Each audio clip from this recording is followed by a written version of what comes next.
Hey everybody, I'm Mike, this is Bonsai Pop. Welcome to the insane story of Blooded Orphans, the complete insane story, the way that this video was supposed to be put out, the way that it was supposed to be delivered to you guys in its entirety. We ran into some issues earlier this year when we were making this video, which caused us to split it in two, so a lot of people didn't see the second part, some people didn't see the first part. Maybe you've finished the show in the meantime and are looking for this video. Tyler and I are currently extremely hard at work on our Yu-Gi-Oh! And Saint Seiya videos that we're going to cap off the year with. They're going to be big, they're going to be great. I'm really excited about them. So hopefully in the meantime, you can enjoy this giant video on Blooded Orphans. Thanks so much for stopping in, and we'll see you at the end of it. So you know how weirdos make up stupid subjective tests to prove if something's good or not? Like you can tell an airport's good by the style of carpet, and you can tell how good a Mexican restaurant is by how faded the portraits are in there. Or how good a truck stop restroom is by how clean the glory holes are cut. Well, we at Bonsai Pop have a criteria called the Kid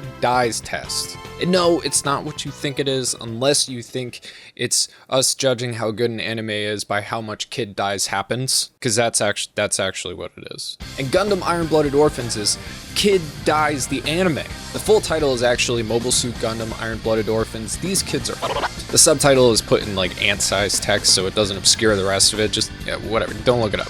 Yes, IBO is the meat grinder of the Gundam franchise, and the meat is children. This is a world where kids, teens, and below are conscripted into military service and expected to die and accept their fate with more abandon than a duck boat soldier on D-Day. Everything isn't going to work out. Happily Ever After doesn't appear on the TVtropes.com page. And you can tell that's the case from basically the get-go. Characters you care about will die, characters you hate won't die, or they will. A lot of people die. The lines between good and evil get blurred to the point where you don't even know what's right anymore. But that's just Gundam. I mean, what makes Blooded Orphans the one to watch? Well, the show is gut-wrenching and anxiety-inducing. It doesn't even make you feel good when you finish it, kind of like eating Chipotle. But it does make you think. It makes you question the characters' decisions and how things pan out. And by the end of it, you're not even really certain whether the right choices were made to begin with. That's not to say it's in the same vein as Evangelion or Serial Experiments Lane. It's not designed to like melt your brain out of your ears. But it does mess with your moral compass. You don't know which way is up by the end.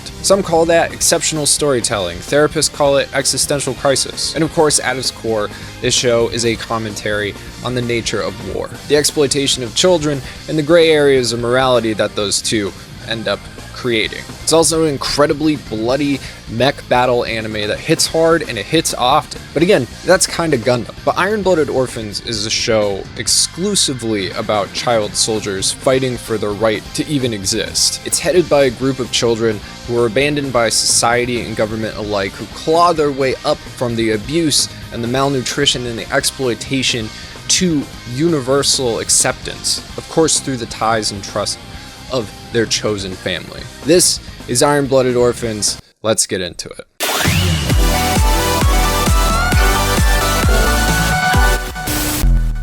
Today's video is sponsored by Surfshark VPN. Listen guys, whether you're an anime fan or a hockey fan or both, I get the struggle, okay? You got streaming services for both, 3, 4, 5, 6 of them, and then you gotta deal with region-locked content. It's insane. You just wanna see what you pay for, right? Or maybe going into the future atmosphere we know is heading for us, you're worried about your online security. Well, all of this is where Surfshark VPN comes in. Changing your IP address allows you to access all sorts of content that is generally locked out of your specific area. Not only that, but it can protect you against potential threats online. So instead of having 20 subscriptions to watch all the shows or all the games you want to see, you just got one flat rate with Surfshark VPN.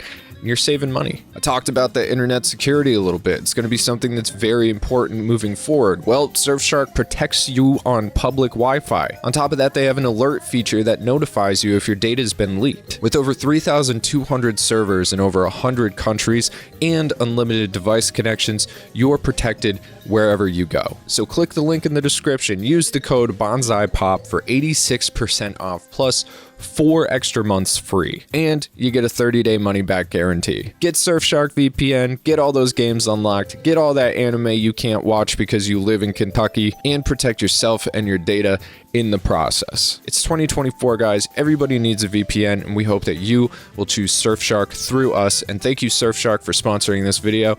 Now let's get back to it. Hey everybody, quick disclaimer before we get totally into this video. I have watched Blooded Orphans in both the sub and the dub, so depending on which one you watched, some of the things in here may not seem like I'm pronouncing them correctly. And it's also totally possible that I am mispronouncing things, but that's just the way it goes when there's 8,000 names in an anime. And also when you're dealing with an anime that chooses sometimes to use the Japanese pronunciation of words, and sometimes the English pronunciation of words, and sometimes their own pronunciation of certain words. This is a long video, and it's even longer than it seems like it will be, but you're gonna have to wait till the end for that part. So cut me some slack or don't, it's up to you, but I just wanted to already address the most base form comments that you can possibly make before you make them. But yeah, let's get into it. Hello internet, yet again you have made my life and my job incredibly difficult and annoying. Last year I spent 8 months watching every Gundam series in the Universal Century in order to put together this comprehensive video on how to watch it and what order to watch it,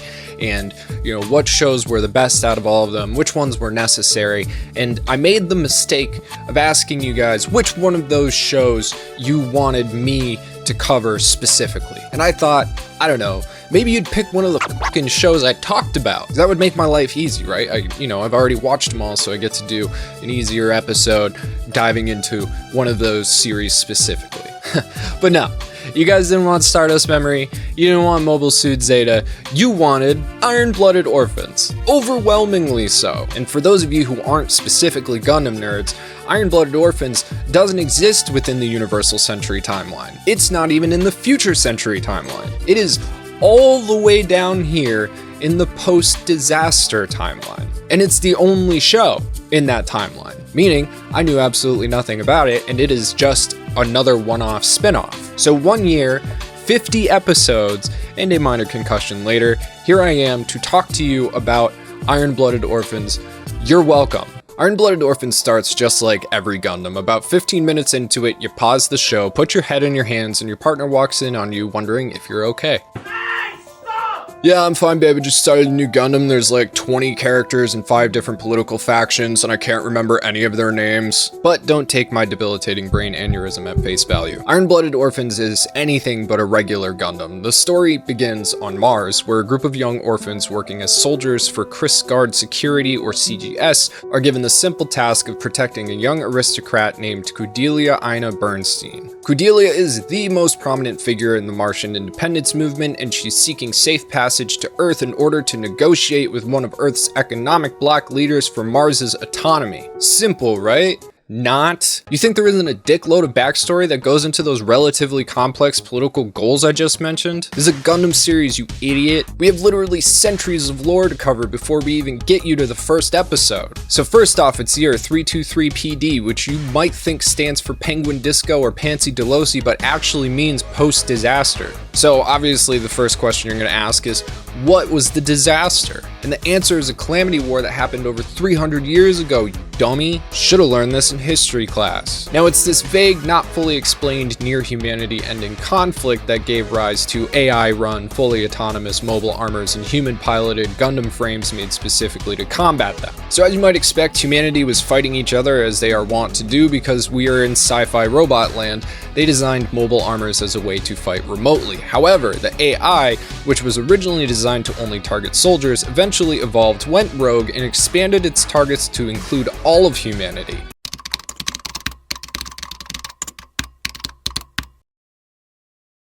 It also learned to self-proliferate and self-repair, meaning it could make its own army and continually replace its own parts in perpetuity. Basically, humanity was totally and we're like 5 years away from that happening with ChatGPT, but at least we're gonna get mech suits. Now, as the mobile armors turned on all of humanity, humanity in turn banded together regardless of nationality in order to have any chance of surviving certain extinction. And this is where the Gundams finally come in, right? Now, only 72 of these beefcakes were ever created because it was so difficult to successfully create the powering parallel Ahab reactor systems that run them. The Gundam frames were further integrated with humans through the Alaya Vijnana system, which sounds like a scam weight loss routine or something the Krishnas try to hand you at concerts, but it's actually an interface that allows humans surgically implanted with the system to control the Gundam as though it was an extension of their body. Kind of like G Gundam, but not at all like G Gundam. Gundam were also equipped with nanolaminate armor,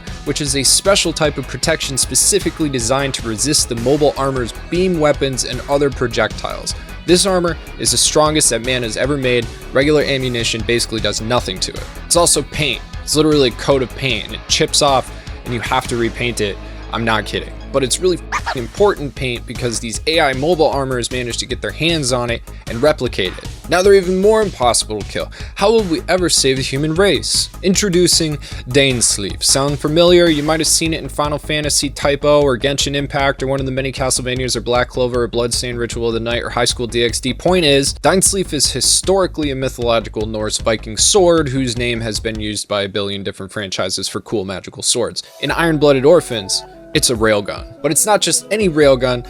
This thing can pierce the armor paint. You heard me right, this thing is stronger than nanolaminate armor. It's also a super long range weapon, like you can shoot these from outside the atmosphere and level an entire area on a planet. So while the Gundams were extremely good at close range combat against mobile armors, the true winner of the war were these giant needle shooters. They were so good at what they did and so deadly, they literally broke apart the moon, and all of humanity agreed to ban them from use immediately following the end of the war so they couldn't be used in the future when humans would inevitably fight each other again, because that's what we do. And yes, this is all very relevant to the show, I promise. First, we need to talk about Agnika Kairu. He was a Gundam pilot, an exceptionally skilled Gundam pilot, and more importantly, he operated the ASWG-01 Gundam Beyond, which was of course the very first Gundam frame. His success in the Calamity War made both him and Beyond arguably spiritual icons of the post-war reconstruction. He used that newfound popularity and power to found the peacekeeping organization Gjallarhorn.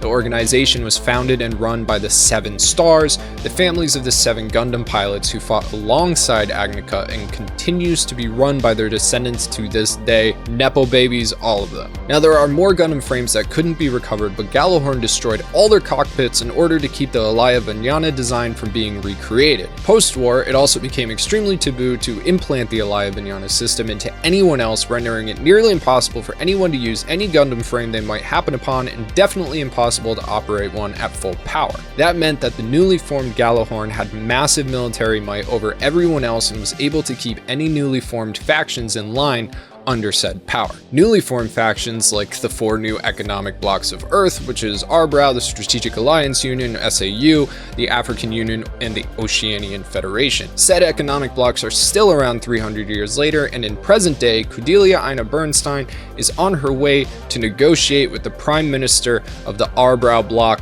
Toganosuke Makanai. And don't bother remembering his name, we're not going to talk about him for like another half hour. But we can finally talk about the show. I gotcha again. This is still a Gundam series, you nutsack. You think we can get into the show before talking about the current political and economic situation in the series? Absolutely not. First off, the situation between Mars and Earth is a complex one. Mars is technically colonized by the Earth blocks, but in reality Mars is just too far away to be effectively governed by Earth.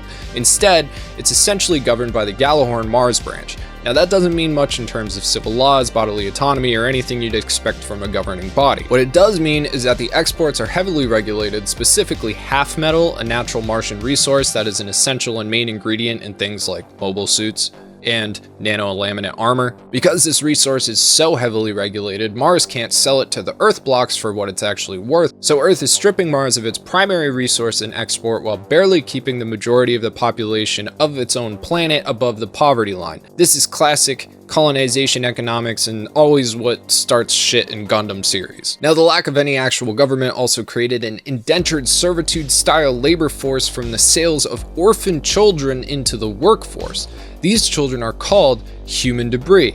A little bit on the nose. And they typically serve a lifetime of service with no form of payment, severe working conditions, and horrible treatment from their owners. They are child labor slaves. This treatment typically scars these kids with an ingrained belief that not only are their lives worth nothing, but they are destined to die in space. In CGS, they're the kids with the red stripe on their jackets to differentiate them from the normal child soldiers who just get paid really badly. Kudelia, while the primary de facto leader of the Martian independence movement, is going to Earth to negotiate for Martian autonomy. She is specifically after the deregulation of half metal, which if left to the natural laws of supply and demand will vastly improve the lives of Martians and put Mars well on its way to an equal playing field with Earth, hopefully get rid of the child soldiers. So think of it as the first step of Mars independence. It's basically impossible to negotiate for governing independence when your economy is still controlled by the other party. We love Gundam. Now, Gjallarhorn has been the military muscle of the solar system for 300 years. Their primary goal is to keep the peace, but that peacekeeping role really just means that anyone who wants to shake the status quo of the current system is an enemy of Gjallarhorn. Basically, the US in the current world political structure. Top dog don't want nobody vying for the spot, you know? Of course, maybe, I don't know, maybe the top dog's pretending like China isn't the top dog. It's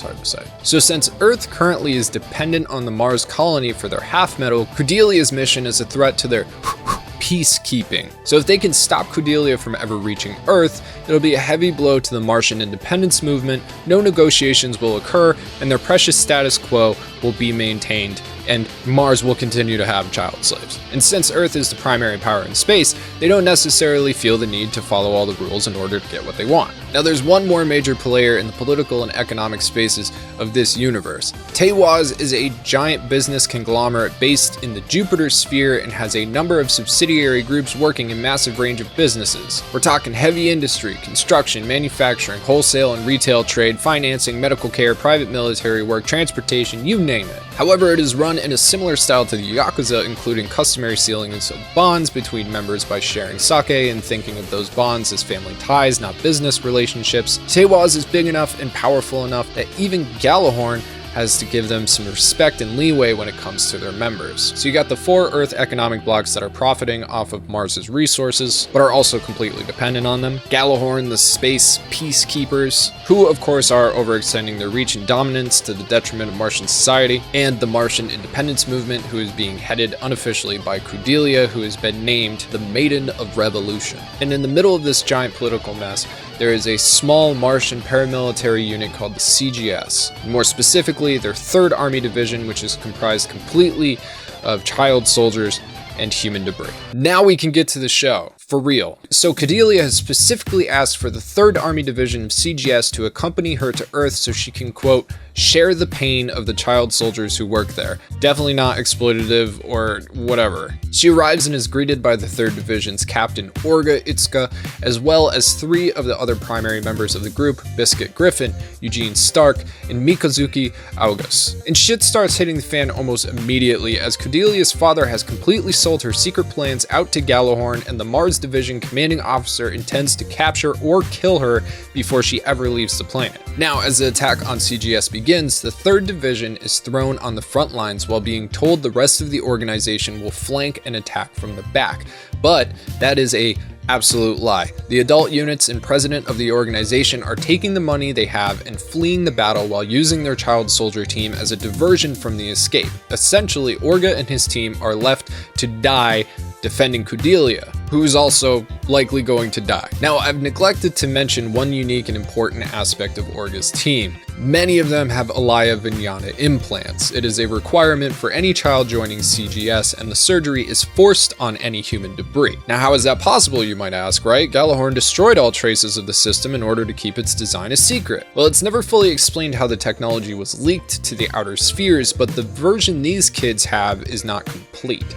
The current version used on Mars has a low success rate and can even paralyze the person if it doesn't take. It also can't be used on adults and must be done on children in order to let the implant fuse and grow with the body's natural growth cycle. It's like these child slaves were meant to be. Now, the surgery can be done multiple times, and the more successes, the more in tune the body will be with any machine it connects to. Most children in Orga's unit have 1 implant, a couple have 2, but only 1 kid has successfully gone through the surgery 3 times. Now, the reason they get this surgery is to be able to operate these futuristic tank machines called mobile workers. It's their primary battle bot, has mounted side guns, and is pretty agile. There's a commander variant and a space variant for different types of jobs in combat. And while they're pretty good at fighting, they can't really do anything to a mobile suit thanks to the nanolaminate armor. So when Gjallarhorn sends down 3 mobile suits to join the fray, the 3rd Division is absolutely screwed. They only have 1 chance for success, and that success relies on their single 3-time implant plant survivor, Mikazuki August. Now stashed away and used as a power reactor in the bowels of CGS headquarters is a Gundam frame with working AHAV reactors. Despite Gjallarhorn destroying the cockpit 300 years ago, CGS was able to install a replacement similar to the cockpits of the mobile workers they use. However,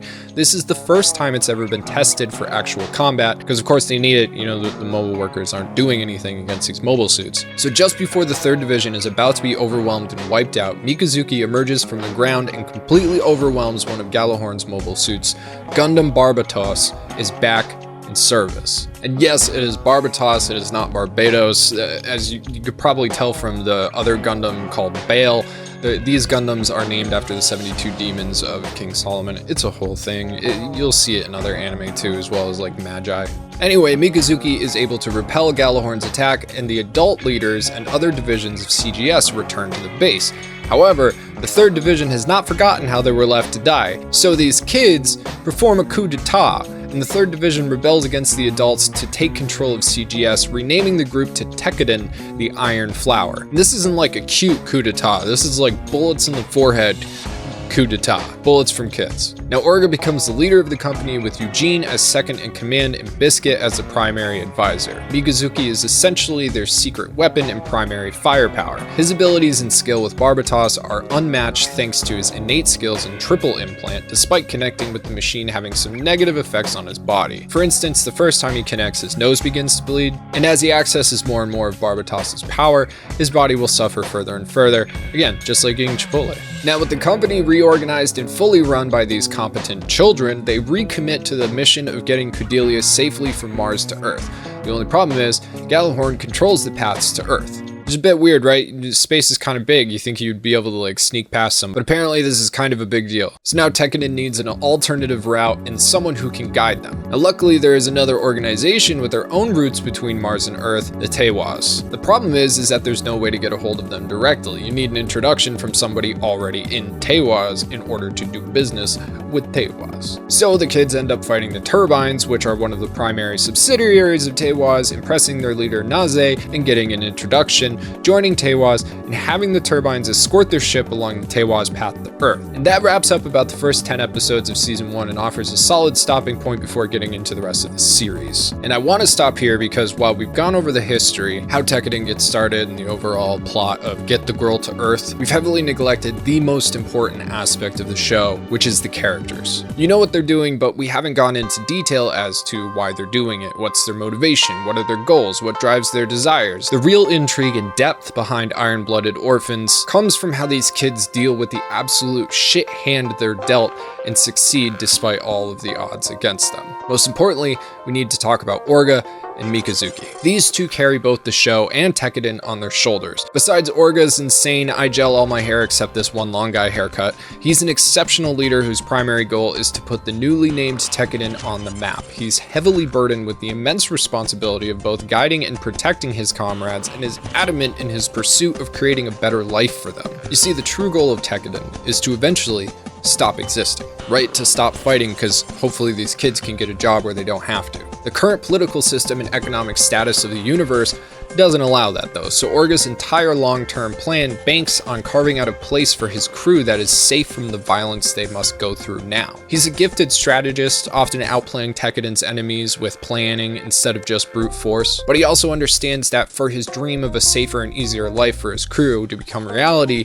they have to take risks now, put their lives on the line, and make allies with sometimes questionable people and organizations in order to make that happen. His leadership and charisma inspires incredibly fierce loyalty from his crew. There is few, if any, that wouldn't lay down their life to ensure survival, and they trust his decisions implicitly, none more than Mikazuki though. And I think that's the most fascinating aspect of Orga is his relationship with Mikazuki. They're each other's closest friends, and their bond creates the core of Blooded Orphans. Orga completely relies on Mikazuki to ensure his plans succeed in their execution, fully believing in his strength as a pilot. In turn, Mikazuki is utterly devoted to Orga in a way that is borderline sociopathic. In fact, Mikazuki is so detached seemingly from like empathy for anybody else, that through the entire show is like, is this the hero? It often feels like he doesn't have emotions and his only moral compass comes from Orga's orders. He kills without hesitation, feels no remorse about it. It doesn't matter who he's killing or why. All that matters is whether or not Orga said to do it.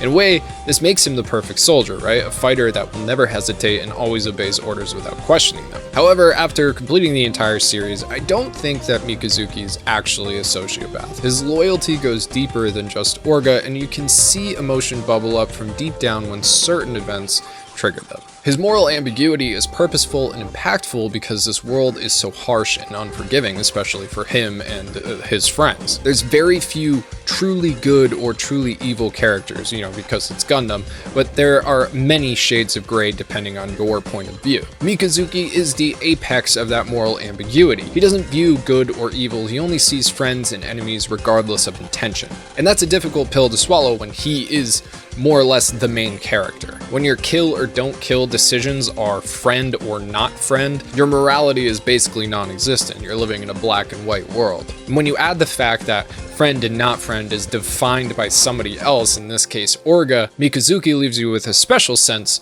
of unease. To him, the ends always justify the means, even if the means require sacrifices on his part.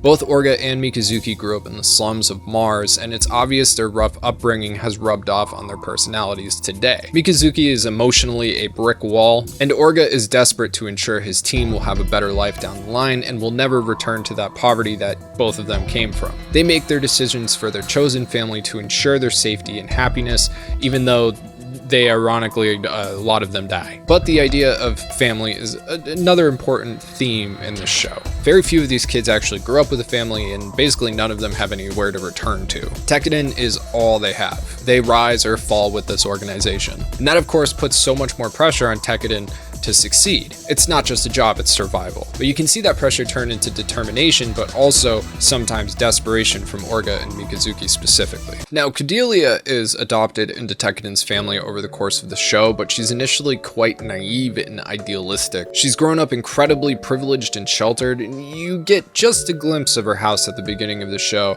but there's massive halls, huge botanical gardens. Her family is the most well-to-do you can be on Mars, and in a place with that kind of class division, that's huge, like beyond huge compared to the kids in the CGS at the time. And of course, you only get that wealthy at the expense of others, and her family also heavily benefits from maintaining the status quo on Mars. Hence her father completely selling her out to die. Kudelia only truly begins experiencing the injustice of Martian children firsthand through Tekiden. Her journey through the show is more about change and discovering her true motives for Mars independence. At the beginning, she wants to tell the kids that, oh, we're the same, we're equal. But she comes to understand the real depths of oppression and exploitation they've faced, not to mention that ingrained belief that human debris is completely worthless. This new understanding that not all people are created equal fuels her determination to fight for their rights and to use her privilege to amplify their voices, to try and balance out the scales. Despite Kudelia starting as a more passive observer who feels helpless, she quickly subverts that damsel in distress role to become an active and key player in the series' overarching narrative. The Maiden of Revolution doesn't just talk the talk, she eventually walks the walk. She's also around the same age as Orga and Mikazuki. I don't recall their ages exactly ever being officially said, but assume we're looking at 16 to 17-year-olds here for them. And for the record, they're like the senior members of their, child organization. So that's 3, but look guys, it's impossible for us to go over every single one of these characters in depth. There's at least 15 plus members of Tekiden who have regular speaking roles, but I do want to point out a few others that play really important parts in the story. Starting with Biscuit, who's best boy.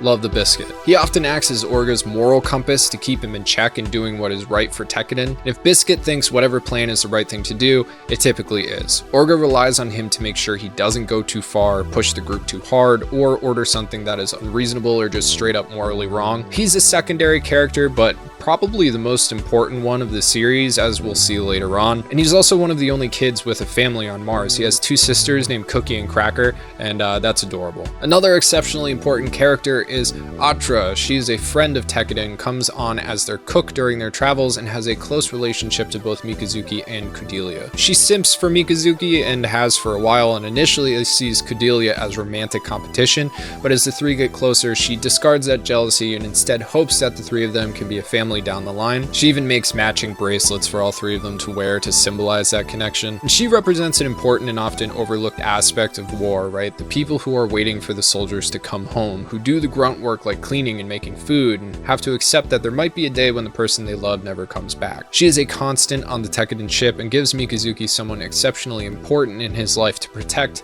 beyond just Orga. And I don't want you guys to just think that the kids from Tekiden are the most important, because there's plenty of characters in Gjallarhorn that we're going to get to later on, but here's one. This is Naze. Naze is the leader of the Turbines. He becomes Orga's sworn brother when Tekiden joins Teiwaz, and this dude goes above and beyond for Tekiden. I'm sure his initial impression was skewed for a lot of people, right? This guy wears an all-white suit and a fedora, and his ship is filled with women who he outright says are his harem. He also just like baby mills them, but apparently every single woman on that ship wants to be there, is happy with the relationship they have, they respect each other, and Naze returns that respect back to them. It's actually an incredibly well put together, if not probably unrealistic, polygamous relationship, and by far the best example of healthy harem dynamics I think I've seen in an anime, even if it's weird. And seeing that happiness and dynamic rubs off on Atra and helping her rethink about how Kudelia is also a part of her family, not just a romantic rival. I guess anything goes in space, have fun. But beyond that, Naze is Orga's older brother support system, right? He listens, advises, and teaches Orga about the meaning of being the head of a family, how to support and provide for your family, and deal with the difficult choices that come with being at the head of Tekiden. He lets a bunch of his wives stay with Tekiden in order to help with battle and training, acts as Tekiden's escort to Earth. This guy literally goes to the moon and back for his chosen family, and that definitely rubs off on how Orga thinks about Tekiden. And we're not going to discuss him a ton moving forward just for the sake of time, but he's super important to the show because of the lasting impact that he made on Orga and Atra specifically. Alright, so we're back to the story. There's multiple fights and events that happen on the way to Earth. There's a battle with a pirate group called the Brewers that's really all about human debris and changing their perspective on life.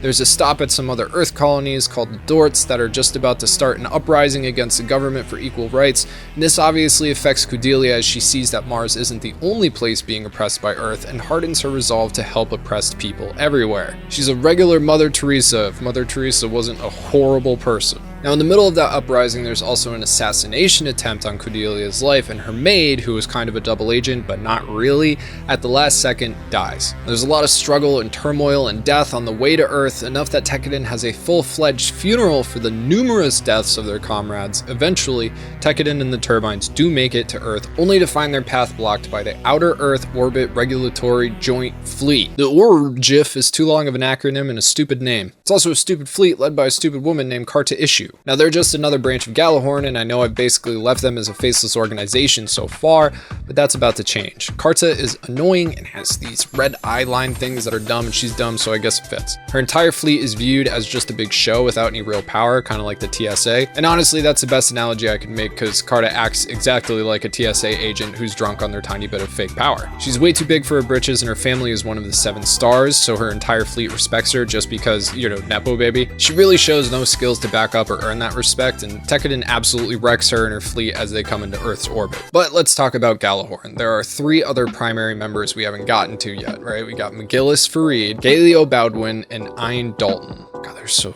many fucking characters. Both McGillis and Galio are sons of the heads of 7-star families, Galio through blood and McGillis through adoption. Ein is just a mobile suit fighter for the Mars division, but he ends up joining Galio and tracking down Tekiden to get revenge for Mikazuki killing his superior officer. McGillis and Galio start the series as inspectors for Gjallarhorn, checking in on the Mars fleet in order to ensure they're acting appropriately and not, say, completely botching a job to kill a young politician on her way to Earth. While Galio believes in Gjallarhorn's foundation and is a loyal soldier committed to the cause, McGillis is another story. Throughout the first season, his stated goal is to uproot corruption within Gjallarhorn, and he actually sees Tekkadan as an important ally to further that agenda. Every time Tekkadan is able to thwart Gjallarhorn, it further increases his opportunities to gain power within the organization and affect change. The lower Gjallarhorn's status, the more power he's able to grab from people who are proven unreliable. However, McGillis isn't exactly a good guy. He's not on Tekkadan's side, or anyone else's for that matter. He is completely fine betraying allies to further his agenda, including the closest friends he has and even his father down the line. His goal is to bring Gjallarhorn so low that the current leaders of the Seven Stars need to go into exile, creating a power vacuum that he alone can fill. He believes Tekkadan can help him achieve that goal, so he's an unstable and unreliable ally at best. At multiple points, he ends up fighting Mikazuki Mobile Suit to Mobile Suit, only to disguise himself later on and help Tekkadan when they need it. Of all the characters, he's the most chaotic and is always playing both sides, but that chaos comes in the form of cold, calculated planning in order to direct that chaos into fulfilling his plans. He makes you question things like, do we really want a power-hungry asshole as the main guy making reforms to one of the most powerful organizations in the universe? Checks Supreme Court. He's also engaged to Galio's younger sister, and by younger, I mean like 9 years old. It wouldn't be Japanese if it didn't have that, but it's also completely part of his plan, but we gotta get into that a little bit later down the line. Now, Ein is a young officer who asks to accompany Galio after the attack on Tekkadan, and he gets horribly injured later on in the story, taking a likely fatal blow to protect Galio. His true purpose comes into play during the climax of the story, so we're gonna revisit his plotline then. So back to the plot, right? Tekkadan makes it through the Earth's atmosphere. Mikazuki does it riding another mobile suit like a skateboard to take the brunt of the damage, and they're finally able to meet with Togonosuke Makanai, the guy I said we get to like half an hour ago.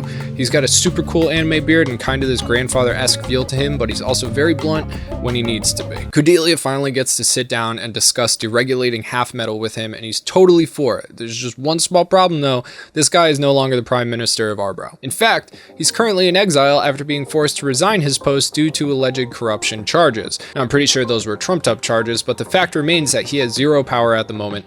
However, an election for Prime Minister is only days away. Makanai is asking Tekkadan to safely take him from his exile to that meeting where he'll have enough votes to get re-elected. The point of all that is, Tekkadan has fulfilled their mission to bring Kudelia to Earth. Hooray!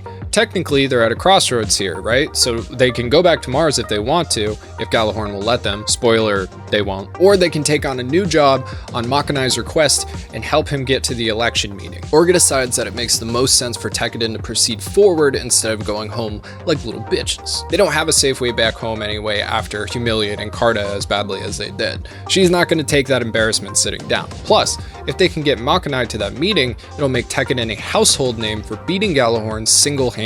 Plus, it'll further McGillis' plan to gaining more influence in the organization. But hold on, for the first time in Tekkadan's short history, not everybody is enjoying or wanting to go along with this plan. Biscuit, in particular, is not having it. He thinks it's too dangerous to take on more. They've gotten this far, but they're pressing their luck on getting everyone out safely. Taking on this mission would be more dangerous than the entire trip to Earth combined. They'd have to fight Gjallarhorn head on. Biscuit and Orga have a short but intense fight that ends with Biscuit saying he's going to quit Tekkadan. Now, if you've watched a lot of YourMovieSucks.org, you know that Adam always gets mad when two characters fight because it's always used as a emotional trigger to make them, you know, making up all that more like, oh, it makes me feel good. So, right, well, you know what's going to happen here. I know what's going to happen here, right? They're going to get pissy for a bit, and then they're going to come back together, and they're like, we're brothers, we're family, we're friends, blah, blah, blah.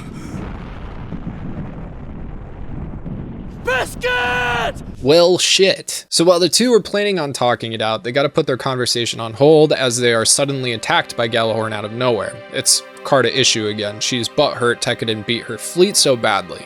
But this time, instead of focusing on fighting, she makes the pretty damn smart call of going for Tekkadan's leader.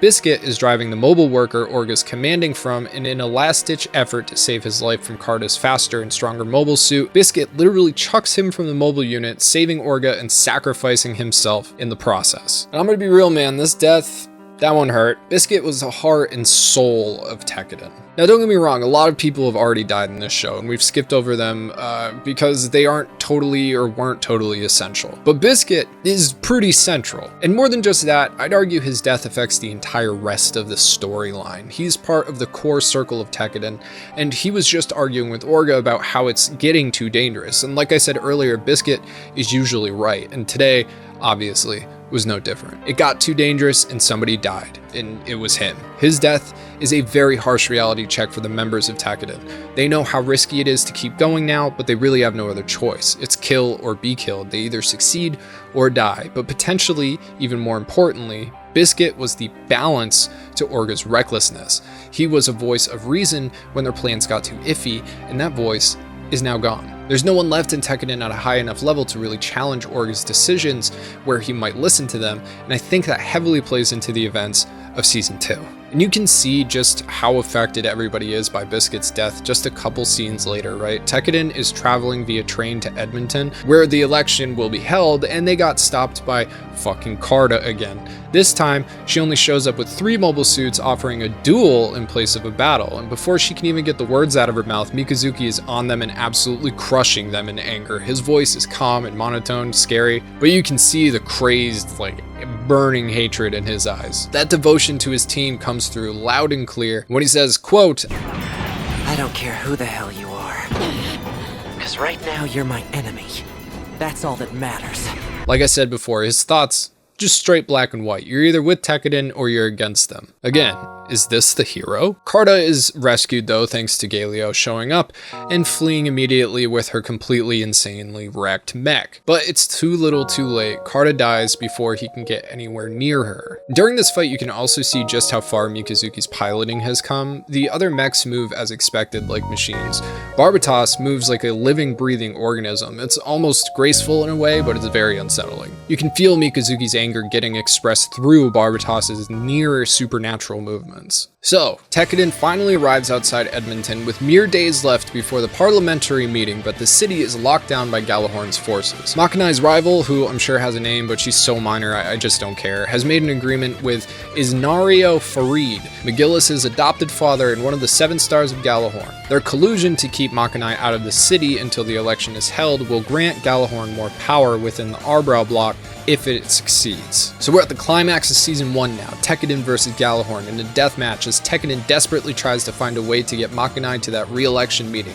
And this is an extremely difficult task for Tekkadan, right? They're fighting on Galahorn's turf, they're trying to penetrate a city's defenses, and even worse, they can't have any mobile suit get too close to the city.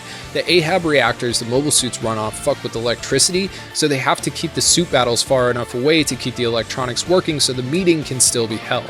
That basically means it's up to the mobile workers to clear a path, and it's just not working. With mere hours left on the clock before the meeting starts and desperation at its highest, Orga makes a move. For their last operation, he asks each and every member of Tekkadan to bet their lives on it, expect to die, but to do it knowing your death won't be in vain. It doesn't matter who lives and who dies, Tekkadan is family. You're fighting for the happiness and future of your family. It's very culty. Is this a cult? They go on an aggressive offensive. The enemy soldiers kill a ton of the mobile workers, but they keep pushing. And it shows how scary it is to be on the opposite side of an enemy who will crash face first into certain death. This is Tekkadan's D-Day, and they force the conflict onto a bridge, making Galahorn redirect units in order to keep them at bay, giving Orga just enough space to cross where the redirected units left a gap. So things seem to be going well despite the numerous deaths. Orga, Makanai, and Kudelia have all made it into the city. The mobile suit unit is taking out Galahorn with ease, but then suddenly Galio appears to challenge Mikazuki, and even more suddenly, a giant black mobile suit drops from the sky and starts wrecking Tekkadan's pilots. This thing's got the moves and the grooves. It's definitely an Elia Vignana pilot. So remember Ein, the guy who took a hit for Galio and got seriously injured? Well, in order to save his life, McGillis persuaded Galio to treat him with the Elia Vignana surgery and tether him to a mobile suit. He's got the same number of implants as Mikazuki, which basically puts them on an equal playing fields in terms of fusion with their machine. A couple of Naze's wives get seriously hurt by him, and then even Mikazuki is struggling to keep up as Ein's remaining sanity starts to go during the battle. But upon hearing that Kudelia is in the city, he abandons fighting the other mobile suits to go after her specifically. Now as Orga is racing to get Makanai to Parliament in time, Ein lands right in front of them. His Ahab reactor is disabling all the electricity in the city. In an effort to save Orga and Makanai, Kudelia walks straight up to Ein as a distraction. Ein is about to kill her, but Barbatos flies in out of nowhere to block the attack. How'd he get away from Galio, you might ask? McGillis himself finally shows up on Tekkadan's side to fight Galio instead. So Galio is beside himself. Why would McGillis defend Tekkadan? Why would he be fighting Galio now? Well, it's all according to plan. Remember way earlier when I mentioned Galio's sister is engaged to McGillis even though she's like fucking 9 years old? Well, that comes into play now. McGillis's full plan is to help Tekkadan beat Gjallarhorn. If Gjallarhorn is beaten here and now, the corruption within Gjallarhorn will come to light. First off, Gjallarhorn strongly advocated for 300 years that bionic modification is evil, yet they created Ein, a huge contradiction to that rule. They've been improving and perfecting the Elia Vignana system in secret this entire time, which is another huge contradiction. Gjallarhorn is also supposed to be a silent observer and protector of Earth, but they are actively interfering with an election by colluding with one of the parties and trying to stop the other from attending. Public perception of Gjallarhorn would plummet if all of this came to light, as would the power of their current leaders. Karta, the only daughter of the Issue family, the most powerful family of the Seven Stars, has already died. If Tekkadan wins, Inzario Farid would be forced into exile for his part in directing Gjallarhorn's collusion in this election. That leaves the Farid seat to McGillis as the adopted and only son. And with Galio out of the picture, the power of Baldwin will fall to their next in line, which would also be McGillis, as his engagement to Galio's underage sister makes him the Baldwin's son-in-law and only person who could take Galio's place. So in one fell swoop, McGillis would completely disassemble Gjallarhorn, remove the most powerful family's heir, and set himself up with the power of multiple families in the Seven Stars.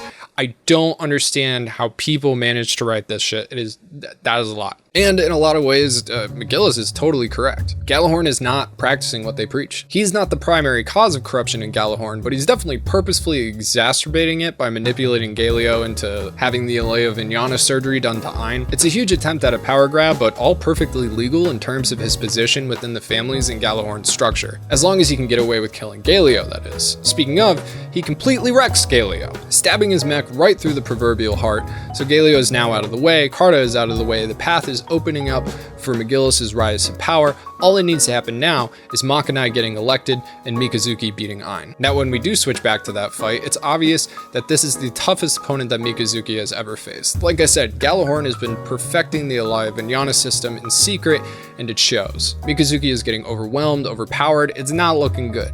But his system isn't complete. It can't safely pull the same power from his body that Ein's can. The key word there, though, is safely. In order to protect his friends, Mika asks Barbatos to give him more power, all the power that Barbatos can unleash. His arm begins to spasm as Barbatos almost seemingly comes alive, starts connecting even more with Mikazuki's body. The capillaries in one eye break, his nose begins to run with blood. That power comes with a price, but once it's paid, it can never be taken back. At the same time, in Parliament, Makanai yields his time to Kudelia, who begins to spill the beans on everything illegal Gjallarhorn has done to stop her arrival on Earth. Meanwhile, Orga finally gets to tell all of Tekkadan that the job is done. Don't fucking die now. Make sure that you live by any means necessary. It's the order he's been waiting to say since they started their job back on Mars. No more dying, no more sacrifice, we did it. And as he talks to Tekkadan, he's racing towards Mika's fight with Ein. And just as Ein looks to have Mikazuki down, Orga reaches them, yelling for his friend.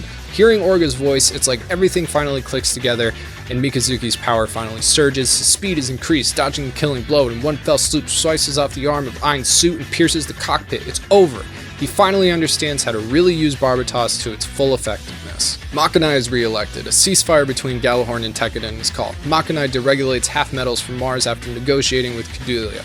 They have won. A victory stacked upon the bodies of many, many children, but they can finally go home. However, Mikazuki has also paid the troll toll in order to pilot Barbatos at this max level of power. His right arm no longer works at all outside of Barbatos. He's crippled basically unless he's piloting the Gundam. McGillis also gets everything he's desired. His father is exiled. He gets his seat on the Seven Stars and fills the power vacuum left by his father's absence in Galio and Karta's death. Tekkadan doesn't go unrewarded either though. First off, they're touted as heroes, and second, Makanai hires them as a military advisor for the Arbrow block, meaning consistent pay, status, and power on Earth. It's the start of what Orga's been searching for this entire time, to carve out that safe space where his team will never need to risk their lives again. It's not there yet, but it's a start. So yay, happy ending, everything's done, woo! Except there's a season 2. With Gallowhorn having completely failed to stop a literal group of children, a lack of belief in the organization spread throughout the rest of the economic blocks, meaning that they have to start expanding their own military powers. All right, so to start off the second half of the script, I wanted to take a look at season 1 as a whole, right? You gotta nail down those themes because the themes become even more important in the second season. Because believe it or not, the second season actually takes a darker road than the first one. Yes. Oh, and what's that just in from Ice Level? It's Gaelio, not Galio. Galio. Figures at the one time that I use the American pronunciation of AE, which is A,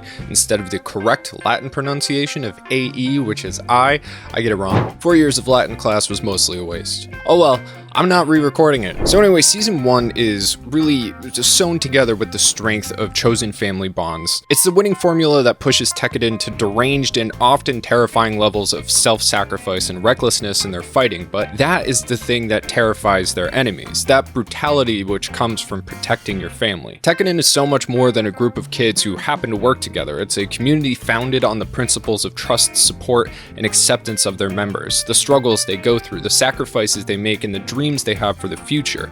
It wouldn't be possible without that bond. The second grounding principle of season 1 focuses basically on morality. What does good and evil mean? What does right and wrong mean? Throughout the whole season, Tekkadan are the obvious good guys, the heroes in a world filled with less pure characters. They're honorable, loyal, family comes first, yet Orga knows that he is sacrificing those family members at the end of the anime. He's sending friends and kids to their death for the betterment of those who survive, trading family for power. Is that fair? Is that not the same principle as for the greater good? You know, basically the overarching villain ideal of 90% of the Marvel universe? It's basically Thanos, right? Some are gonna die, we don't know who, but those who survive will live better lives thanks to those who were sacrificed. We know Orga is almost aggressively reckless in desperation to win and get closer to his goal of a violence-free life, ironically. But should that recklessness be glorified? Gundam wants you to feel uneasy about this. The creators want you to consider the morality of Tekkadan's choices, and this is backed up by Mikazuki's complete lack of morality. He doesn't care who he kills,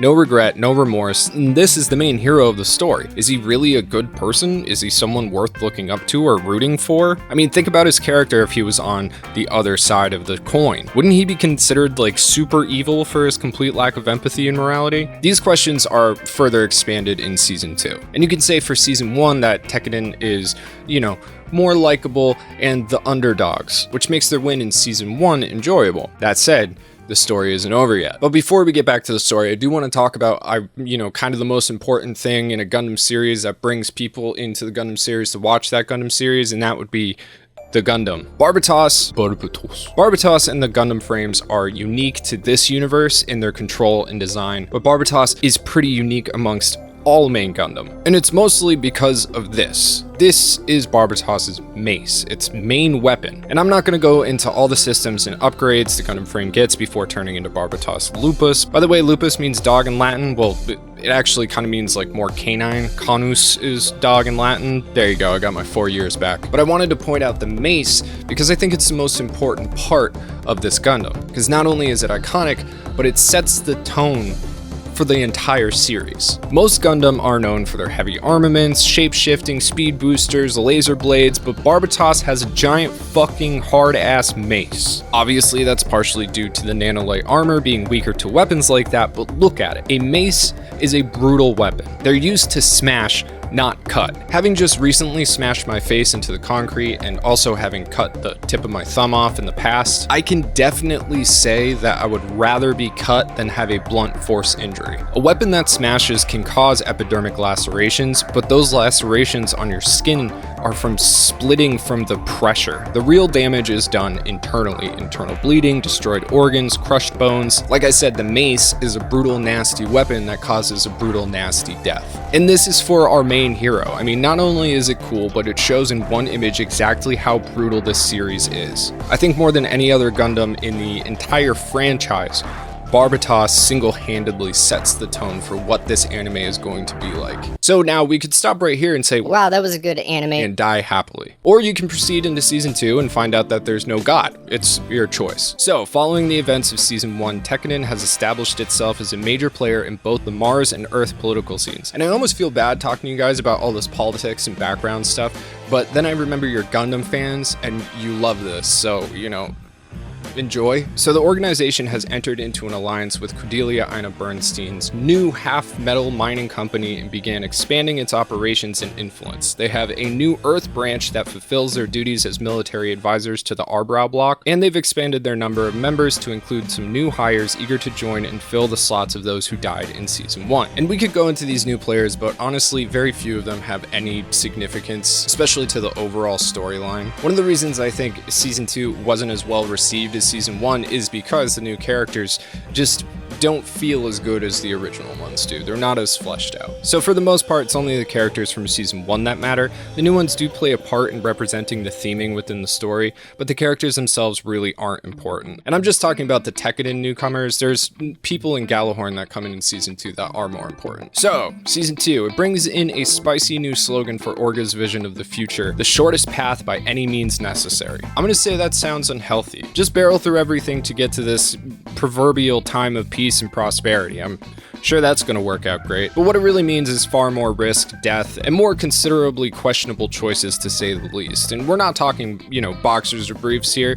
We're talking kill no one or kill everyone. And as we know, a mentally healthy individual isn't going to do much by any means necessary, at least not by choice, right? I'm not making pancakes tomorrow by any means necessary. There's always a line that you won't cross. Mine is killing people for pancakes because waffles are better. But therein lies Orga's primary flaw. He has no line. The dude is lineless. There isn't any risk that's too much to propel Tekkadan to the heights he desires. If he wanted waffles, the superior breakfast carb fight me, he'd demolish every IHOP to get it. Of course, regardless of the risk of his team.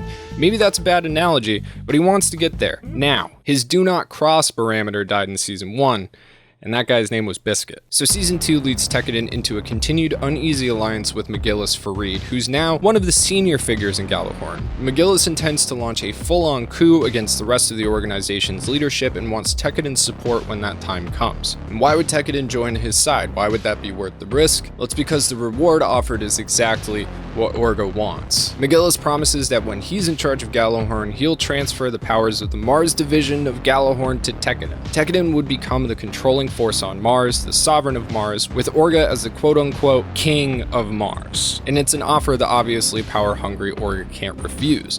McGillis is giving him everything he wants. They just need to successfully overthrow the reigning military organization that's lasted the last, 300 years. No big deal, don't worry about it. So as Orga sees it, that's the shortest path forward that leads to exactly what he wants. Now, is it a good idea to back a potentially sociopathic guy who's already backstabbed his only friend for power?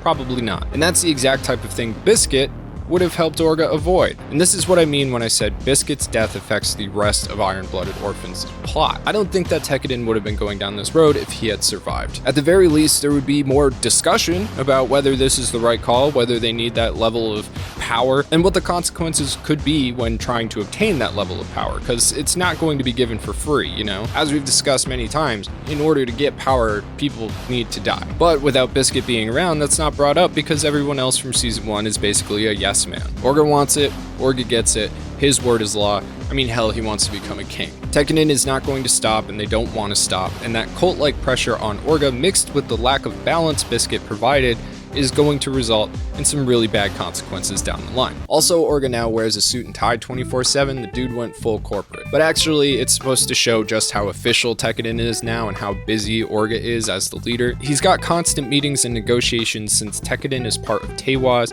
a military advisor, and is working with Kudelia's company in half-metal mining. He's not just the leader, he's a businessman now. He's working 32-hour days, free-basing espresso beans and complaining when people make him take a break. He's that guy now. McGillis McGillis has also been a busy boy. He reorganized the Outer Earth Orbit Regulatory Joint Fleet in Carter's absence, aka taking Carter's fleet for himself, while building new ties with each of Earth's economic blocks as well as gaining influence in the Mars-Gjallarhorn division. His recent success earned him a promotion to commander as well as a seat at the Seven Stars table as the new head of the Farid family, and the other members of the Seven Stars are impressed with his work. However, he's not done. Taking the power of two of the families and being the son-in-law to a third apparently is not enough. He needs more power if he's going to reform Gjallarhorn, although it feels like he might just be a power-hungry douche. So McGillis brings up his time as an inspector in uncovering the corruption with the Gjallarhorn Mars division. He weaves this half-truth tale that the outer spheres, Mars in particular, have become nearly lawless due to the corruption he wiped out and the Mars branch getting weakened as a result, and asks for permission to bring the Outer Earth Orbit fleet to Mars in order to correct that weakness. Despite his new standing with Gjallarhorn, it's not enough for what McGillis wants. He speaks vaguely of the corruption within the system,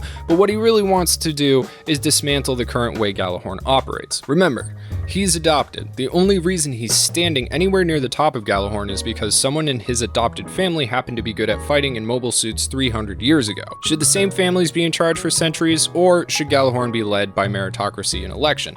It's a good point. Good question. The people in power will always work to keep that power, supposedly unless that power is given to them by public opinion. Of course, as we see in our day-to-day lives, elected officials will also work to indefinitely maintain their power. But we can blame the people who voted for them at least. Regardless, Gjallarhorn does need to change, and McGillis thinks that he's the guy who can do it. So, with that said, we need to bring up the new important members of Gjallarhorn we haven't discussed yet. Currently, the outer spheres are protected by the Aryan Had, Outer Lunar Orbit Joint Fleet, commanded by Rustal Elion, who is a current member of the Seven Stars with the most control and power, plus the strongest and largest fleet under his command. Essentially, he's McGillis' newest rival. Lord Elion and his fleet versus McGillis and his Outer Earth Orbit fleet. McGillis is taking the first step into Rustal's territory here by suggesting he should bring his fleet to Mars. McGillis also nominated the current head of the Gjallarhorn Mars branch, meaning he really has control of both these fleets. So Rustal totally understands what McGillis is doing and welcomes the challenge to his authority. But there's another Seven Stars member who's a hot-headed idiot and does not. Yok Kujan, the young head of the Kujan family, is an asshole. And you know he's going to be because he's got the same stupid red eye paint shit that Carter had. He's young, around McGillis' age, and I kinda hate him. You'll see why when we get to the important events later on, but to give you a small taste, he's an overconfident, pretentious prick who makes an ass of himself nearly every time he decides to open that embarrassment he calls mouth. This kid does not understand politics, he does not think ahead, he's just got no redeeming qualities whatsoever. The only thing he has going for him is the same thing that Carter did, his name, and his dumb underlings who follow him anywhere because he's one of the illustrious Seven Stars members. He couldn't possibly do something wrong, he couldn't possibly be a bad person. Anyway, there's one more member of Gjallarhorn that is a bit of a mystery, a consistently masked man that goes by Vidar, who of course never takes off his helmet because every Gundam needs a guy in a mask. He seems to have intimate knowledge of both Gjallarhorn and McGillis, as well as Rustal's trust. He's consistently lending advice on what McGillis might do next, but we're not going to get back to him until the climax of the season, so just take note. He's there, but his reveal only comes towards the very end of the show. So with that all said, let's get back to Mars, right? Currently, Tekkadan is guarding Kudelia's company's tour of the new half-metal mines. It's just a simple security job, but of course a pirate organization called the Dawn Horizon Corps attacks them, and when I say organization, I mean it. These guys have 10 ships and 2,500 members. It's not Gjallarhorn or Tewa's big, but that's a hefty amount of power, and certainly larger than Tekkadan. But of course, their vanguard gets repelled by Mikazuki and his new and improved Gundam Barbatos Lupus. Mikazuki has justifiably earned the label the Devil of Tekkadan thanks to his ruthless fighting style and consistency of being on Tekkadan's front line, so he's their special weapon, but he's no longer a secret weapon. If you plan to fight Tekkadan, you know you're going to have to deal with their Gundam Devil. Now, McGillis wasn't really lying about the state of the Mars sphere. It has become more lawless, otherwise a pirate organization would never have gotten as big as this one. To rectify that, McGillis requests that Tekkadan pursue and capture the Dawn Horizon captain. Now, there's some politics coming into play here. It's an open secret that Tekkadan has supported and worked with McGillis in the past, and he's asking Tekkadan to get this pirate leader in an attempt to destroy the massive organization and give the credit to his fleet. However, Rustal's fleet controls this area, so it's really a race to see who can apprehend this pirate guy first. Whoever gets the credit will gain more control in the area politically, obviously. The Dawn Horizon Corps has been interfering with Teiwaz, so destroying them would put Tekiden in good standing with the Teiwaz boss, Mr. McMurdo. Everyone has something to gain from getting rid of these pirates. So this climaxes with Tekiden, Rustal's fleet, and a small portion of McGillis's fleet converging in a fight against the pirates while trying to outdo each other in order to claim the credit of capturing their leader. They're vastly outnumbered by Dawn Horizon's 10 ships, and they even have a chance to retreat with minimum casualties and damage, but Orga obviously isn't going to retreat. Even if people are going to die, he needs to move forward. This is another example of his increasing recklessness. Tekiden should not be able to win this fight. They're vastly outnumbered and overpowered, but he plows forward anyway despite the risk and the casualties. So regardless of Dawn Horizon's overwhelming power, Tekiden's deranged and animalistic way of fighting make it very difficult for their mobile suit pilots to beat their opposition. And on top of that, the Arianhad fleet comes in providing accidental reinforcements as Tekiden and Arianhad struggle to see who will capture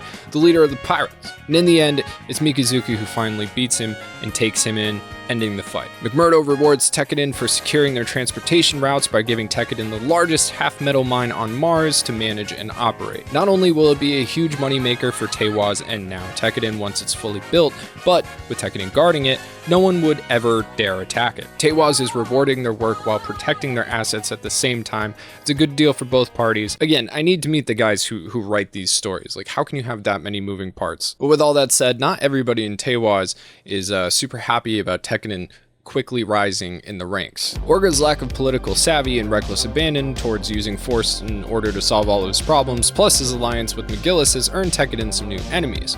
A large player in Teiwaz named Jazley Donomikols owns the second-ranked subsidiary in Teiwaz under the Turbines. He dislikes Naze and hates Tekiden even more for their strong upstart and immediate favor with the family's leader. So he starts plotting as to how he can get rid of the Turbines and simultaneously bring down Tekiden. At the same time, partnering with McGillis is created an enemy of Rustal Elion, and that is always a bad idea. Now, we haven't discussed Rustal much, despite him being basically the main antagonist for the second season, and that's mostly just because he's a smart and tactful politician. There's a reason he's the strongest member of Gjallarhorn currently, and it's because he's good at looking ahead, predicting what's going to happen and planning accordingly. Honestly though, his character kind of feels barely developed outside of those traits. Maybe that's just the way the second season goes, but also maybe that's just intentional. Despite his important role, he doesn't really matter outside of being the head of Gjallarhorn. He doesn't have any weaknesses, he's just a good leader and a cunning tactician. So it's hard to say that he's a villain, especially when everything he does in season 2 that's illegal or morally ambiguous could have been compared to what McGillis did in season 1. Yes, he uses people, he outplays his opponents with cunning strategy, but he never actually gets his hands dirty himself. He's very symbolic of political leaders today. Plausible deniability, right? But is he doing what he does for power, or is he doing it for the future of Gjallarhorn? And it's hard to say from the outset, right? Season 2 starts blatantly asking the viewer, who is good? Who is bad? Are your preconceived notions of our protagonist correct? Or is Orga maybe dipping into the dark side and sacrificing his family members for power? Well, it's hard to say, especially because you're shown a certain perspective of events and not necessarily all of the other side. And we'll really tear that apart at the end, but for now, just know that Tekiden is being betrayed on the inside by this rat. He's an inside man working for a man who is working for Rustal. So basically, Rustal is messing with Tekiden on Earth. Meanwhile, Jazley is messing with Tekiden in space. Two fronts, one war. So you must be asking what's happening on Earth. Well, Prime Minister Makanai deals with an assassination attempt that only fails thanks to Chad saving his ass. And Chad's a Tekiden guy, he's been around this whole time, he just doesn't always play a super important role. So Tekiden's Earth branch is now in the hands of Takaki, who's like 13 and just not ready to lead people. Instead, he's being manipulated into making Tekiden fight a never-ending war of exhaustion against the SAU economic bloc, who's supposedly attempted to take Makanai's life. So Orga recognizes that the Earth branch has essentially stopped contacting him, so he expedites a shipment of new mobile suits to Earth to make sure everything is okay. But no matter how fast they travel, it's going to take a minimum of 3 weeks to get there. During that time, Takaki gets taken fully advantage of, and Tekiden is utterly exhausted by the war, mostly because they've been sent as the vanguard over and over, never given a full chance to rest. This war is also strange, since the SAU bloc only has a small military with no experience that was started after Gjallarhorn's meltdown in season 1, they now officially called up Gjallarhorn asking for aid. Since it's an official request and the defending fleet is the Outer Earth Orbit fleet, McGillis has no choice but to honor their request and assist in attacking Tekiden's forces on Earth. Hope you guys are keeping up up with me. Come on.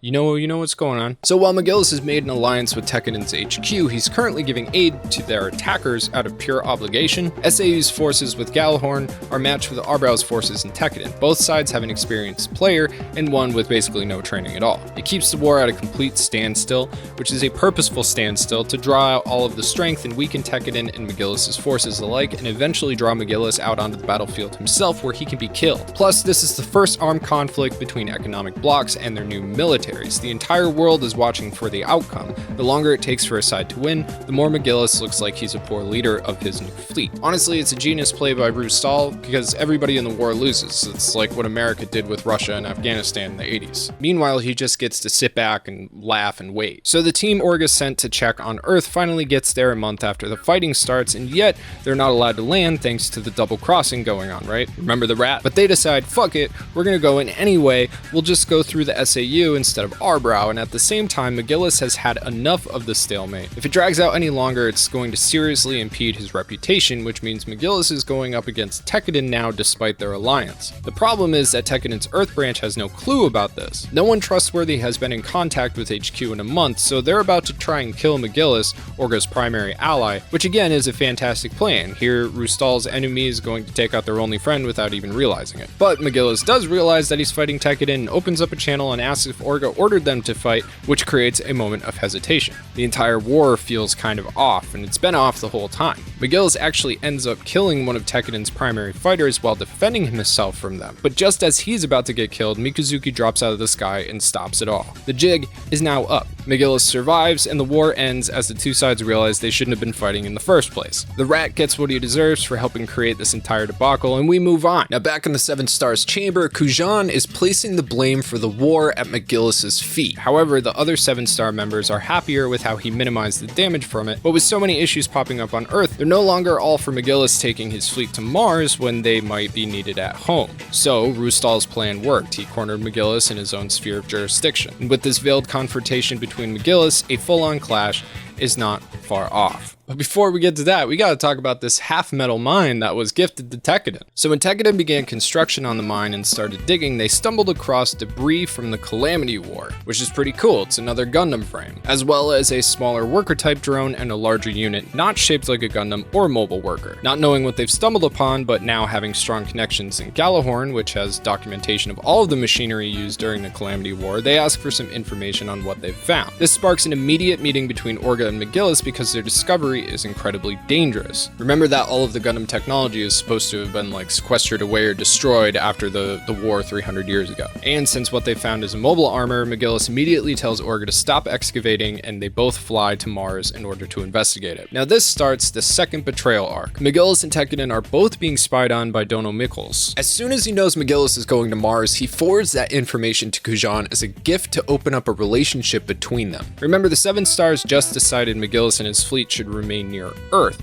He shouldn't be traveling to Mars, so he's going in secret. Jazley giving away this information to Kujan and Rustal by proxy sets off a series of events that bring about the climax of the series. So when Rustal gets all of this information, he deduces that McGillis must be going to Mars in order to obtain the Order of the 7 Stars, which is the highest rank in Gjallarhorn, only given to those who have beaten a mobile armor. The original 7 Stars rankings were decided by the number of orders each had. If McGillis is able to kill a mobile armor, he'd surpass everyone else in the 7 Stars by rank, since no one has killed a mobile armor since the Calamity War ended. So Kujan decides to race to Mars in order to confront McGillis and stop him. Now Kujan, as we know, is an idiot. McGillis wasn't after an Order of the 7 Stars. He's genuinely confused when the guy shows up at the site in a mobile suit and starts accusing him of inciting a rebellion and trying to take over the 7 Stars. And I mean, he is trying to do that, but like not at this second. McGillis took specific precautions to ensure that no mobile suits would be near the mobile armor because any Ahab reactor might awaken it,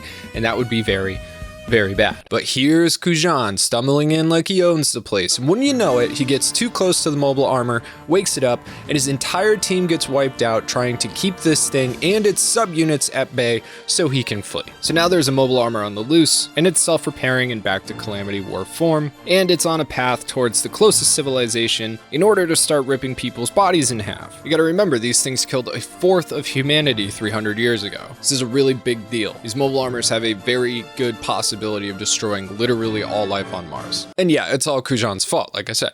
he's kind of an asshole, and he will continue to be so all the way down the line. So now this rogue AI robot of death needs to be taken down, and the only way it can be done is with the limited amount of mobile suits at the disposal at the time. Currently, Tekiden has 3 Gundam frames. They got Barbatos, Guzion, and Flauros. I didn't mention it at the time, but Guzion was one of the spoils from beating the Brewers back in Season 1. We only touched on that battle briefly, and besides Vulcan and a 90mm submachine gun, it's mostly hand-to-hand combat type as well, and Flauros is a Gundam frame that they dug up during the half-metal excavation alongside of the mobile armor. Now, Flauros is a lot cooler. Obviously, this one has a lot of guns, including a railgun, short-barrel cannon, 120mm, but it also comes with a shield and a knife. So essentially what this means is that Tekiden only has 3 Gundams to use in order to fight this mobile armor. So in order to do that, they set an ambush for it in order to trap it before it can reach the nearest city. And of course, it's headed towards the primary city in the area. But in order to get to said city, the mobile armor has to make its way through that same tiny valley passage from the 300 movie. You know what I mean? It was a perfect spot for Sparta. Now it's a perfect spot for Tekiden. So the ambush is set. The mobile suit is moving pretty slow, so there's plenty of time to prepare, or there would be, but guess who fucks it up again? You got it right, Kujan and his dumb broken mobile suit, who just show up and shoot the mobile armor. He's so proud of himself thinking he did something when all he did was piss the damn thing off, which made it change its direction and render Tekiden's trap completely useless. Seriously, fuck this guy. So due to his continued booby-doobiness, check out our most recent Konosuba video, the mobile armor is now headed over towards a giant agricultural plant. You know, the kind that literally everybody relies on or they're gonna starve to death. Meanwhile, Kujan is, he's the worst. He's celebrating avenging his fallen comrades, thinking he actually did something, which of course he did not. And even his own team can't convince themselves that he's right. And because of all this, Tekiden is forced to scramble to turn things around. And that looks like this. Tekiden just shooting the mobile armor in the butt. Then other units travel ahead in order to try to defend the plant in case the thing won't change course, but guess what? It doesn't change course. The mobile armor finds the plant and opens fire. Just before it does, one of Tekiden's younger pilots is able to place his mech between the beam cannon and the agricultural plant. And remember when we talked about nanolite armor like an hour ago? This is why. That beam weapon gets a direct hit on the mobile suit, which deflects the beam around it. The mobile suit just barely survives, but even with that deflection, the farm behind it is completely destroyed, and all the people are wiped out. So Mikazuki arrives too late to save the town, whoopsie doopsie, and as he prepares to fight the mobile armor, something happens inside of Barbatos. It freezes up, and all of a sudden, Mika's nose is bleeding. One of the Tekiden's other Gundam pilots tries to get the mobile armor to turn, but as soon as he gets close, the same thing happens. The suit freezes up. The Gundam frames are having an aversion to fighting it for some reason. Well, it turns out that there's some limiters in Gundam frames that react to mobile armor. It limits the amount of data feedback to the pilot, clashing with the pilot's directions to fight. And that clashing in programming versus intent causes the freeze and, you know, the probable brain contusions. It's like trying to open a door with the wrong key. You might get it in the hole, but keep trying to turn it and eventually you're going to break something in the lock or the key itself. So with Gusion and Barbatos out of commission, their only plan is to essentially cave in the whole valley, trapping the mobile armor under the rubble. They're barely going to have enough time to get the ambush prepared, but guess what? Kujan strikes again. He appears legitimately out of nowhere and starts firing on the mobile armor again, so it starts picking up speed. He does 0 damage to it, only antagonizes it, which ruins the ambush. The Gundams are out of commission and the plan is in ruins. Yeah, it's looking bad. Meanwhile, Atra and Kudelia are in Crise, so if that mobile armor gets through, they're totally dead. They have this little heart-to-heart, like, I like Mikazuki, I also like Mizuki, but I like you, I also like you, you're great conversation. And we get it, the Naze lifestyle is rubbing off on you guys. Save it until you're sure the city isn't going to be destroyed. And since Gusion and Barbatos are out of commission currently, their only remaining Gundam frame, Flauros, is up to bat. So you're probably asking, isn't the same thing going to happen to Flauros that happened to the other ones? Yes, but only if it needs to fight up close. Remember what I said about Flauros being more of a gun-heavy Gundam? Well, this is where the Galaxy Cannon comes into play, aka the railgun. They don't shoot it at the mobile armor, instead they use it to cave in the gorge, so we got things caving in all around. This creates a separation between the armor and its little minions. Gjallarhorn and Tekiden's other mobile suits attempt to stop it again, but it's too strong, nothing is working. McGillis is knocked to the side, and no one can even seem to make this thing hesitate. That is, until Barbatos crashes in from above. But Bonsai Pop Mike, what about those limiters that made him bleed out his nose like he saw some boobies? They're still there, they're meant to keep the pilot safe, but it turns out that if they're crazy, they can push past those limiters and unleash the full potential of a Gundam frame. Of course, this is going to be physically detrimental to the pilots. And looking at Mikazuki, he's not doing too hot. So he starts to fight the mobile armor and no one else can even move, they just get in his way. Barbatos has never looked like this. The response time is inhumane, the movements are animalistic. This is several levels beyond what is capable of the modern mobile suits. This is the type of fighting only possible by a pilot fully fused with the Alea Vignana system and surpassing the safety levels of what the human body can handle and feedback from its machines. Also, this bestial display by Gundam Barbatos Lupus harkens back to that new name, Lupus, Beast, Wolf, you get it. And by the end, he's literally fighting with just one fist and breaking nanolaminate armor with it, unparalleled strength, insane dexterity, movements like Barbatos isn't a machine anymore, it feels alive. Single-handedly, Mikazuki takes out the mobile armor, nearly killing himself in the process. He surpassed the limits of what the human body can take and unlocked the true power of a Gundam frame, but it's at a severe cost. He's not getting away with this for free. His entire right side is now paralyzed. He can't walk or move his arm. He can barely keep himself upright. Price was not cheap. Meanwhile, back in the 7 Stars chamber, McGillis gets to take credit for the mobile armor's kill, saying he worked with the local organization in order to subdue it, which I guess is technically true. Not that he really did any of the subduing, but he was there. Kujan is fighting him tooth and nail, saying he set the whole thing up, that he's trying to get an order of the 7 stars, but McGillis says he doesn't even want one. Kujan is looking for support, but even Rustal tells him to sit down and shut up. After the meeting, Rustal even says that he needs to rethink allying with such a dumb idiot. And as we can all see, yes, he sucks. But getting so badly beat on by both Rustal and McGillis kind of breaks him down, and he decides to contact Donald Mickles to get revenge. Just a quick note here, I was watching this on Crunchyroll, the episode where Mikazuki gets paralyzed, and I accidentally scrolled down and saw the comments. And the top comment is, Mikazuki really needs a bitch to come sit on his face. And then in all caps it continues,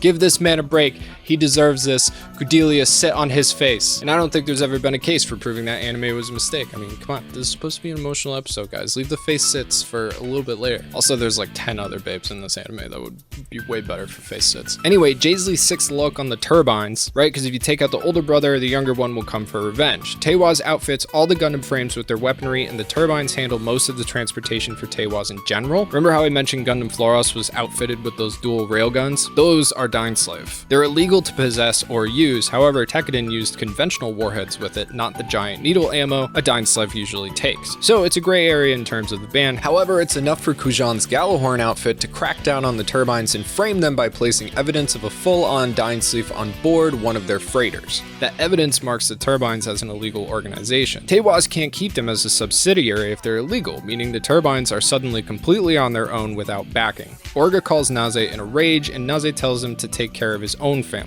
Kujan's fleet closes in on the turbines, and seriously, I cannot tell you how much I hate this guy. Guess what? Since the turbines have Dane sleeves, he decides it's only fair if he's got them too. So the little bitch has an entire unit decked out with the railguns. Naze has evacuated all of the women from his ship to civilian transport ships, and Kujan fires on them with the Dine slaves. He's using illegal weapons to kill women that he framed and feels justified doing it. Honestly, he's the worst, because there's nobody worse than somebody evil and stupid. Naze even fires surrender flares, and they're just totally ignored. And just to add on to it, Kujan kills Naze. This guy's been with Orga through thick and thin, constant good advice, constant support, a true older brother figure. He dies just because Jazley is using Kujan to try and provoke Tekkadan into doing something stupid. Naze warns Orga not to interfere and goes out in a blaze of glory, taking down an entire Galahorn ship in the process.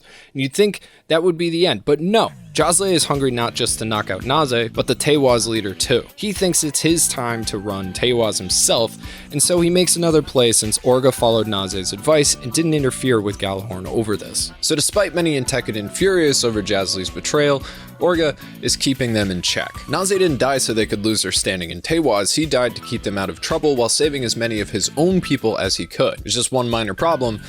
That wasn't part of Jazley's plan. He needs Tekkadan to overstep their bounds if he's going to get them ousted from Teiwaz, and since plan A didn't work, he settles on a more extreme plan B, straight up murder. He has one of Naze's wives, or widows I guess now, killed in cold blood, shot down for no other reason than to force Tekkadan to fight him. Now here's the politics at play. Jazley's company was the second largest subsidiary under Teiwaz, right? So getting rid of Naze lets him fill that power vacuum, giving him more pull with McMurdo. But like everyone else in the show, the man is just a bit too power hungry. He doesn't want to be the top subsidiary, he wants Teiwaz for himself, so his scheme goes like this. Kill Naze's wife to enrage Tekkadan to the point of fighting him. Tekkadan chases his fleet down in space as they battle. Kujan, the dipshit, comes in with reinforcements. And after Kujan gets what he wants by overwhelming and taking down Tekkadan, his Gjallarhorn fleet will arrest McMurdo, leaving the vacant spot at the top to be filled by the next in line, Jazley. Naze's wife Laughter has worked and lived with Tekkadan for almost the entire 2 seasons. She fights with them, trains them, she's basically an unofficial Tekkadan member, which means that she's part of the family, and Jazley killed her just to get a reaction. Well, that asshole move got him one. All of Tekkadan is in a rage, I mean absolutely fuming. Every single one of them is looking to Orga to give the order, destroy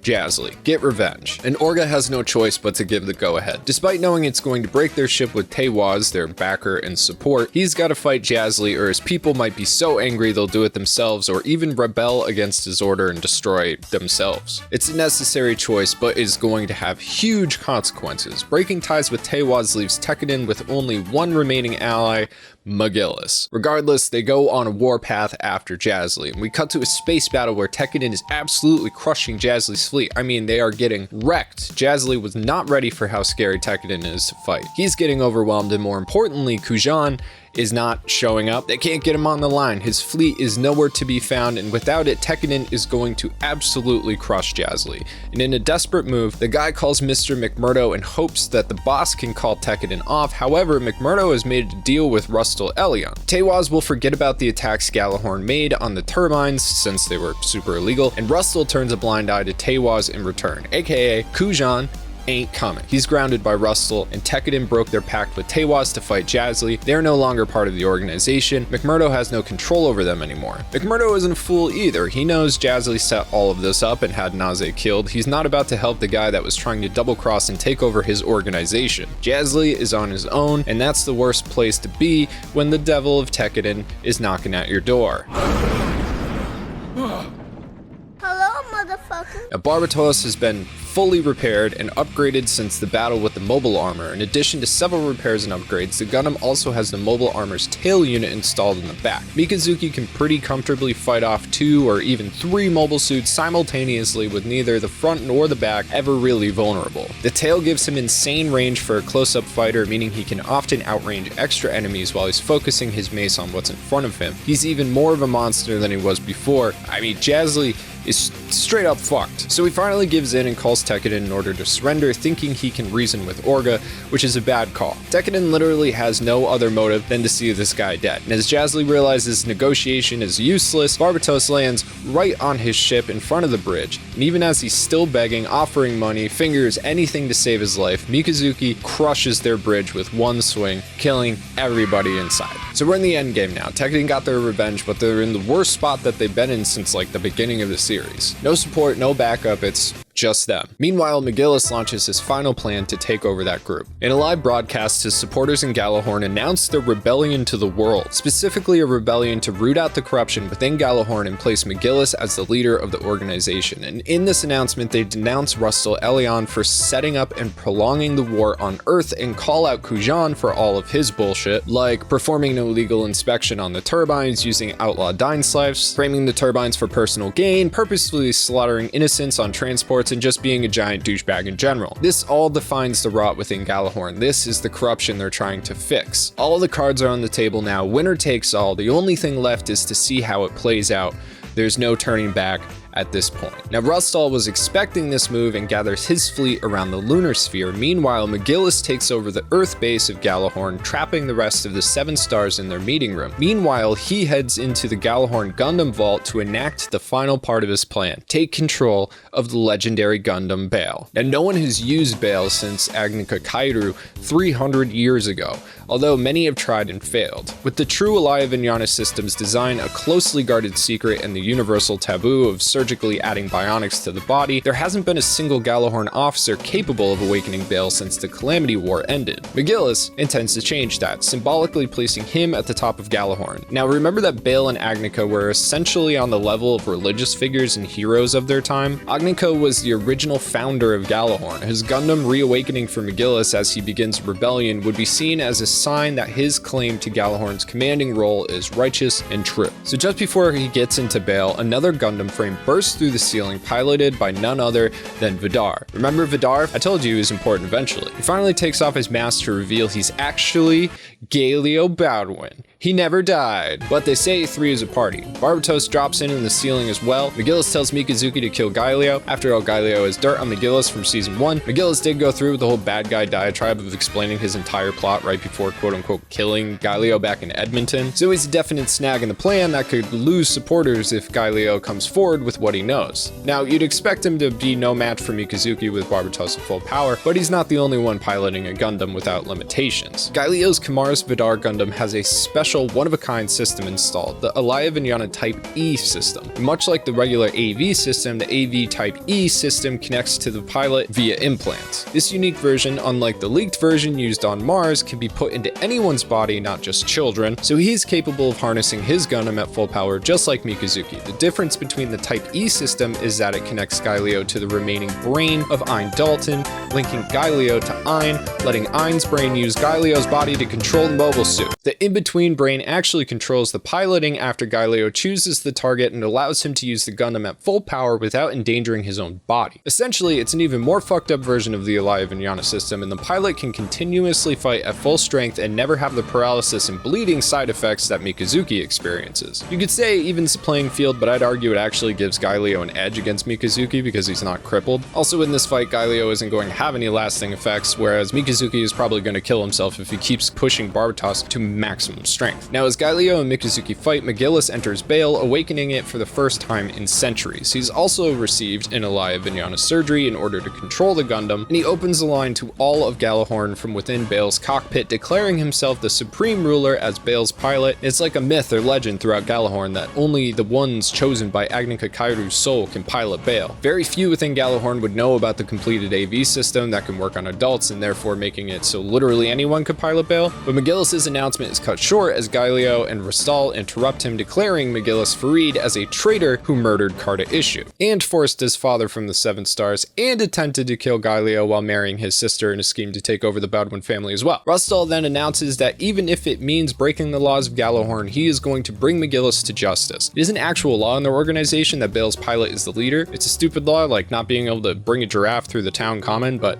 it is true. These announcements split Galahorn into 2 camps, fighting a civil war to see which side comes out on top. So McGillis truly believes that with Bale in his pocket, the rest of Galahorn will fall in line and obey without question. His words are the words of Agnika Kairu, the war deity. I mean, they're actually not, he just got a surgery, but that's what he's spouting, and he has every reason to believe that to be true. But Rastal says that if McGillis respected history, he would never have awakened Bale. The remaining 7-star members basically think he's insane. It's not well explained in the show itself, but with a little Google Translate on the Gundam Bale manual, it said that while Agnika did found Galahorn, he left the management to the 7 stars. Essentially, Agnika never actually led Galahorn. He purposefully left the organization in the hands of others, probably because he got as fucked up as Mikazuki piloting the Gundam. Now that's a lot of damage! If McGillis actually knew or respected the history of Galahorn, he'd know that Agnika was never more than a pilot. But to the young officers, the randos who come from nobody families, McGillis is like a messiah. He's trying to change the system in a way that would benefit them, dismantle the 300-year-old oligarchy and rebuild a system where everyone is equal. That's appealing to a lot of people, and having Bale to back it up makes it almost like a religious crusade. Is that really what McGillis intends to do though? It's hard to say. He's so obsessed with being at the top of Galahorn, it feels like his plans past that are kinda non-existent. He's obsessed with getting there, not exactly what he'll do after. He might have a good number of lower level Galahorn members following his lead, but those in power are far less likely to go along with it. But the remaining 7 stars members decide that they are not going to defy Bale, but they also aren't going to obey McGillis. And then they decide to fuck off to Switzerland until either Rustal or McGillis wins. And now McGillis is in the same boat as Tekkadan. He only has one ally for this upcoming fight against the strongest fleet in Galahorn. So the battle finally begins. McGillis and Tekkadan are extremely outnumbered. Their only real hope is to kill Rustal, forcing a surrender from the rest of his fleet. Cut off the snake's head, so to speak. However, Rustal doesn't intend to play fair. As McGillis gets reinforcements from allied forces, the Aryan HUD fleet sends out a retreat signal. signal. All of their forces withdraw from the reinforcements, but don't surrender. A long mobile suit appears from the reinforcements carrying a Dynaslife and fires it. That's right, Rustle planted a traitor in McGillis's reinforcements that fires a single Dynaslife, allowing him the right to return fire with the same kind of weapon. He's basically creating a they fired the banned weapons first scenario to make his use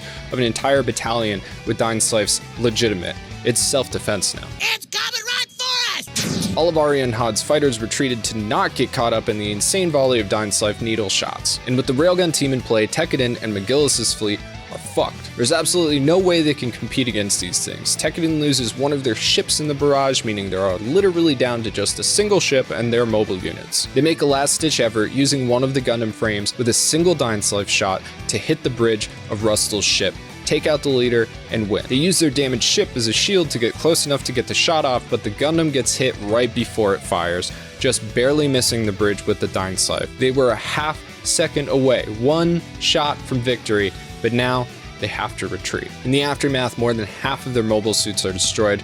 The rest are banged up real bad. They've lost friends, everyone is exhausted, and despite a small moment of reprieve from fighting, there's much more to come. McGillis expects help to come from the Mars Gallahorn branch. However, Rustle has even more power since McGillis lost in this first fight. It's become widely known that McGillis was adopted, so he was never a legitimate Farid child and shouldn't have been in the 7 stars to begin with. The Mars branch won't help them, but at least they're not fighting. So, back in Mars's orbit, Orga is beginning to wonder who his real enemy actually is. His family now is broken, his organization's money is running out, McGillis has no other allies besides them, and now with the Mars Gallahorn branch backing down, McGillis is entirely reliant on Tekkadan when Rustal does eventually show up. When Orga began Tekkadan, he had no enemies, and now it's on the verge of collapse because of McGillis, his ally. Now he needs to figure out what's the best move to save his family going forward. At the same time, Earth News is painting both McGillis and Tekkadan as villains and criminals, as well as saying that McGillis was ordering Tekkadan back when they fought Gallahorn to get Makanai to his election. Public perception has shifted. Tekkadan are no longer considered heroes. Instead,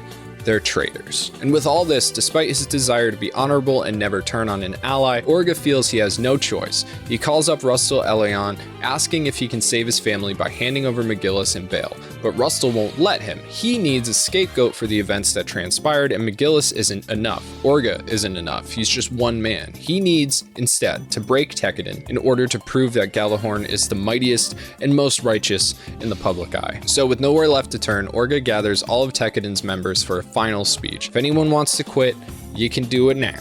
He encourages everyone to consider that because he knows Tekkadan is now seen as a criminal organization. Their accounts are frozen, so they got no money. Their timeline is going to be very short moving forward. Those who can leave should, and a few do, but not many. Most of these kids just have nowhere else to go. No family, no job potential, no money. They're considered criminals now. Who would hire them anyway? Tekkadan wasn't just their job, but it was their life, their friends, everything. Tekkadan took them in when no one else would, and they feel obligated to Orga for giving them a life worth living. If the ship is going down, they're going to be fighting to the last breath. Generally, the captain goes down with the ship. In this case, the ship is going down with the captain. Before the final battle, Kudelia finally gets a chance to talk to Mikazuki alone, and he asks her if she'll help raise his child. Because yeah, I forgot to mention this, Mika and Atra got it on before the other big fight because Atra was trying to tie him down with a child so he would feel more obligated not to die and come back. Not the most responsible parenting choices. And Atra told Kudelia that one of them should have a kid with Mikazuki to keep him around,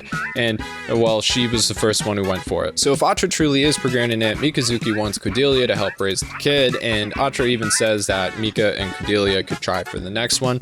It's all of a sudden girlfriend now, but this is Gundam, so it's probably not going to work out, especially when shit is about to hit the fan. So with nowhere left to turn, Kudelia comes up with an idea to get Tekkadan's members off the scapegoat list. All the members of Tekkadan have their IDs registered from Krise, the near city. Since Krise is still currently a colony of the Arbrow block, all their ID records are kept on Earth and Arbrow. If Makanai lets them tamper with their identities, they can get their members off Tekkadan's crew list and off Rustal's scapegoat list. But honestly, this part kind of feels dumb and sort of contrived, but I guess it makes some sense for those who will survive the final onslaught. Basically, they do have a way to ensure that the people who make it through this fight aren't totally screwed for the rest of their lives. They can be given new identities so Gallahorn doesn't hunt them down, or can't hunt them down. Tekkadan also has a new plan. Let Gallahorn level their headquarters while they escape to Creasy via underground tunnels used for transmission, change their IDs so they've got new identities, and let Galahorn believe that all of Tekkadan has died. It'll be starting over, but at least the majority of the crew will make it out alive and have a chance for the future. However, some will have to stay behind and fight in order to make it look real. They also don't currently have a way to contact Makanai. The communications off planet are being cut off by Galahorn. So now, this is no longer about winning, it's about surviving. Orga lets McGillis know that they're fleeing, and he's all alone. Sucks to be McGillis. Now, the tunnels below HQ have collapsed, but aren't impossible to clear, and some of the communication lines still work too. If they can get them up and working, they'll be able to contact Makanai finally when they get to Creasy and finish their plan. Now, it's just a race against time. All that's left is for the last mobile suits to stall for time. McGillis is still planning on taking on Rustle, so Orga will travel via car to Creasy while Galahorn is distracted with McGillis to ensure everything is set up on the other side. Orga and Mikazuki have parting words, and Orga borrows Mika's gun for the trip. Bale comes out and starts the fight with Galahorn. Ever the strategist, Rustle makes sure that Galahorn doesn't attack at all until Bale does, ensuring, in this case, that he's retaliating and that he didn't throw the first punch. Of course, Kujan is there after being sidelined by Rustle for the last 10 episodes or so. He takes the first hit, dropping his weapons to ensure Rustle's plan is a success. Kujan feels bad for how many subordinates have been killed due to his idiocy, so he's taking the first blow. And of course, being the rat he is, he survives the attack by the skin of his teeth, which sucks. Now, all of Galahorn's ground forces begin attacking McGillis. It seems like luck is with Tekkadan. They escape while Galahorn is distracted, and Orga makes it to Creasy and Kudelia's company headquarters where they can contact Makanai and get their ID tampering started. But once they get to Creasy, Orga finds out that Rustle is controlling the news as well. They're reporting that Tekkadan refuses to surrender when in reality, Orga tried and was denied. And this is all happening while Galahorn cuts off all sources of communication. Rustle is setting them up to be obliterated and be his scapegoat, just like he said he would. Now, once Orga is able to contact Makanai, finally he agrees to help them, but Orga has to come to Earth in order to finalize the process. The new turbines, led by Naze's remaining wives, have also offered them safe transport off of Mars. Everything is set up. Now the remaining members just need to survive, but it's impossible for all of them to live, of course. Some need to fight. Orga gives his final goodbye to Kudelia, thanking her for everything that she's done for Tekkadan because, without her, they never would have gotten off the ground to begin with. Taking her to Earth was their very first job, and Orga is honored that she chose them as her escort system. With renewed hope and determination to save everyone, Orga walks outside and is immediately fired upon and killed by Galahorn, who are watching Kudelia's office in case he showed up. Welcome to the Gundam version of the Red Wedding, starring children, though he did sacrifice himself to shield one of his younger members, showing that in the end, he always did everything he could to keep his family safe, except for continually sending them into war in order to get more famous and more money, So now Orga's dead. Mikazuki gives a small speech before the final fight. It's tight and to the point. Orga gave orders, let's follow them. Anyone who gets in the way of those are going to be crushed with everything Mikazuki's got, and he ends it with, now live till you die and carry out his orders. The final job is for the mobile suit team to hold off Galahorn until everyone else makes it through the tunnel. So the fight begins, and Tekkadan is obviously insanely outnumbered, but their only objective is to buy time, survive as long as they can. They fight the same as they always have, ruthlessly and like deranged animals. Meanwhile, McGillis intends to take Rustle head on and Bale alone. He crashes his ship right into one of the Aryan Han vessels and emerges from the wreckage in Gundam Bale. Obviously, there's only one fighter who can fight on his level, Gaelio. And rather than backing up Gaelio, Rustle lets him fight McGillis one-on-one, and I think the purpose of that is to try and make Gaelio a hero. If he brings McGillis to justice single-handedly, he'll not only be a member of Galahorn, who came back from death, but also a member of the Seven Stars family who defeated the evil McGillis and Bale in one-on-one combat. He's setting up Galahorn's strength for the future by letting Gaelio fight alone. Plus, this is a personal rematch. It's probable that Gaelio wants it this way as well. This isn't just a fight to stop McGillis, but one to prove McGillis wrong. You can't do it alone. You can't stand atop the mountain by yourself. You shed every single ally and friend you've ever had to get here, and it will amount to nothing because it's not true power. It's not true power without the power of friendship. So Gaelio, with Ain's help, overwhelms McGillis and Bale, literally forcing him through the hull of a ship. McGillis is on his last legs and actually exits his Gundam just to fight with a gun. He still believes if he can beat Rustle, he can win,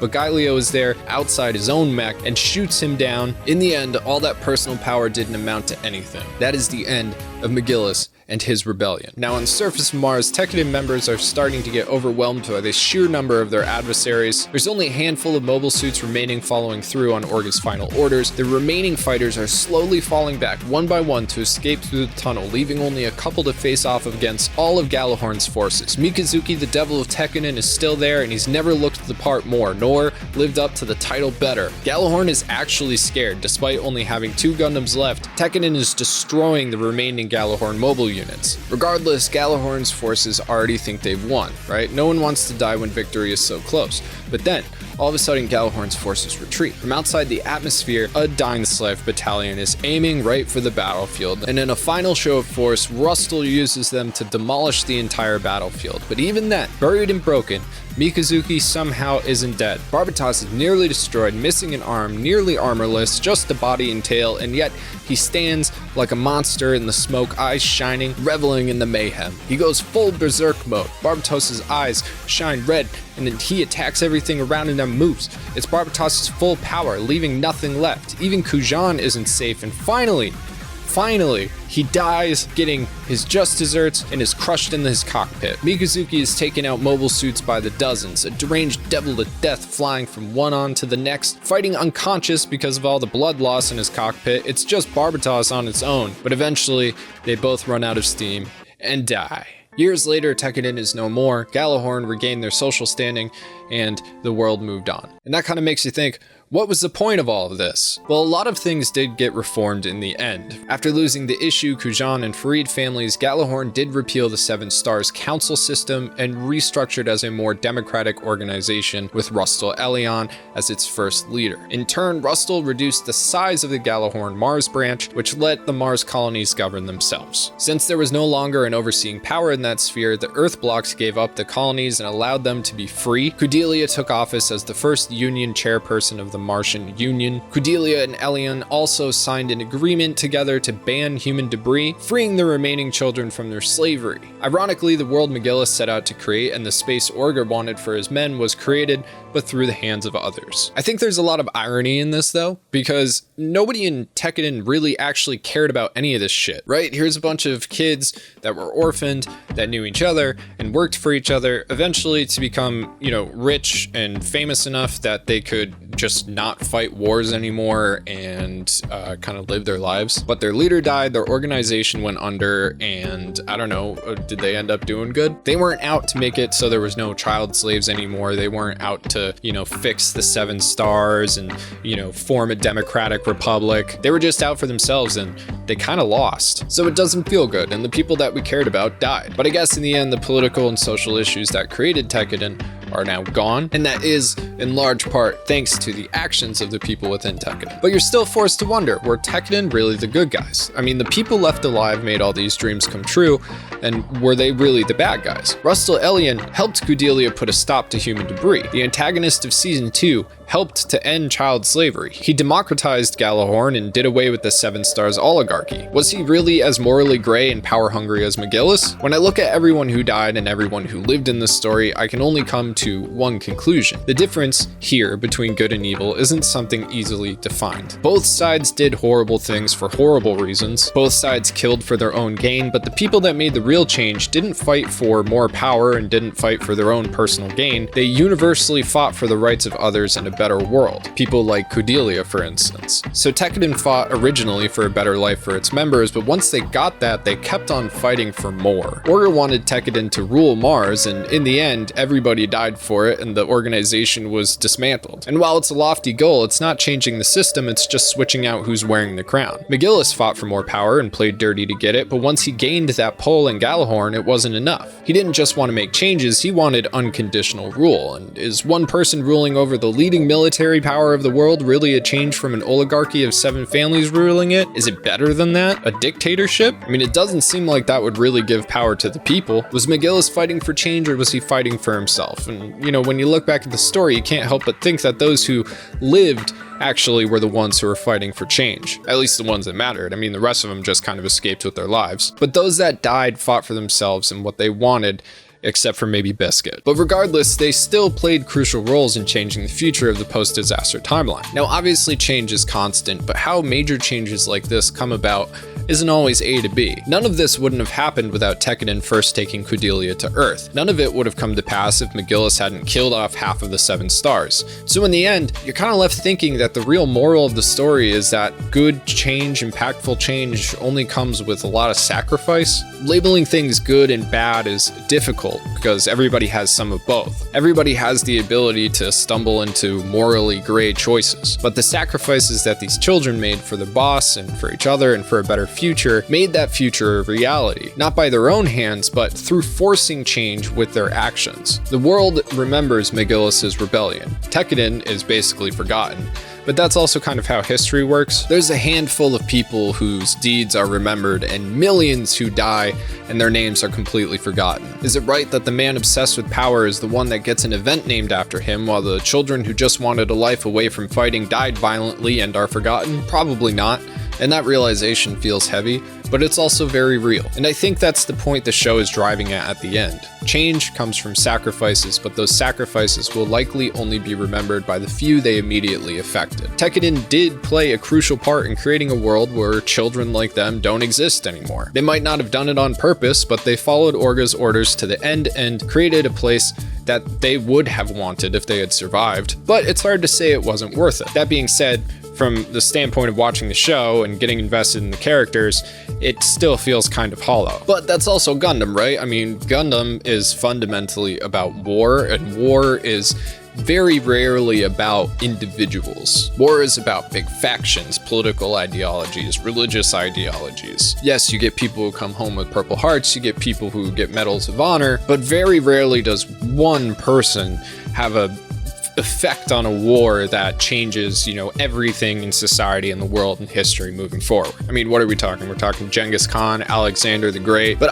Blooded Orphans leaves us with a poignant and thought-provoking message about the nature of war, sacrifice, and how those we've long forgotten are often the most important in how we got where we are. It reminds us that while the annals of history may remember the names of powerful and ambitious people, it's often the quiet, unsung heroes who truly shape the course of events, and the CIA, even if their names are lost to time or redacted. And specifically, Tekkadan's story shows that morality is a lot more subjective than we make it out to be. Right and wrong are always taught as black and white, when the reality is that it really matters what angle you're looking at it from and what situation you're in. To some, Tekkadan are heroes, to some, they're villains and forgotten by everybody else. And at this point, I've watched a lot of Gundam, and like I said last time, I did the big video on how to get into the Universal Century and watched basically every single show within that timeline. And I get why people wanted me to check this one out, even though I had nothing to do with that video. Again, thanks a lot for that. But I think what makes Blooded Orphans truly different from the rest is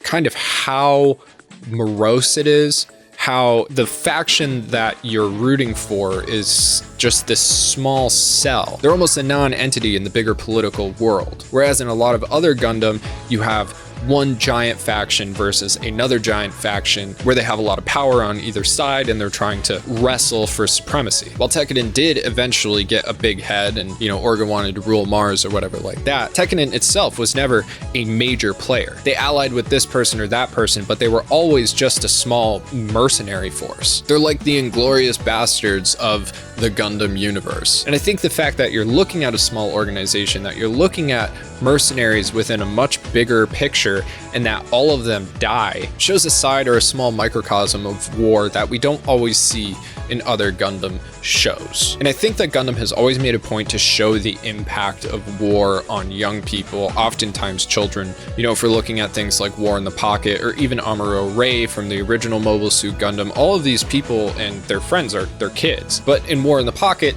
it's one kid who gets in too far over his head, and in the rest, it's kids who generally end up conscripting into military service. Gundam Blooded Orphans is fundamentally about a group of child slaves who created their own mercenary unit in order to make money, essentially. And it's not like this doesn't happen in the real world. I'm sure that it does, especially in war-torn, impoverished societies. So for a franchise like Gundam, which is so big, to choose to make this smaller series about this kind of offshoot of an offshoot of an offshoot of the aspect of war was really interesting. And to make it as dark as it was from beginning to end, it was a choice. And I think all of those choices make this specific show much more provocative and makes it stick with you way longer than a lot of other series within the Gundam universe. For instance, if I was going to put Wing versus Iron-Blooded Orphans, I think Iron-Blooded Orphans is the better show, but Wing has the better Gundam, 100%. Anyway, that is the insane story of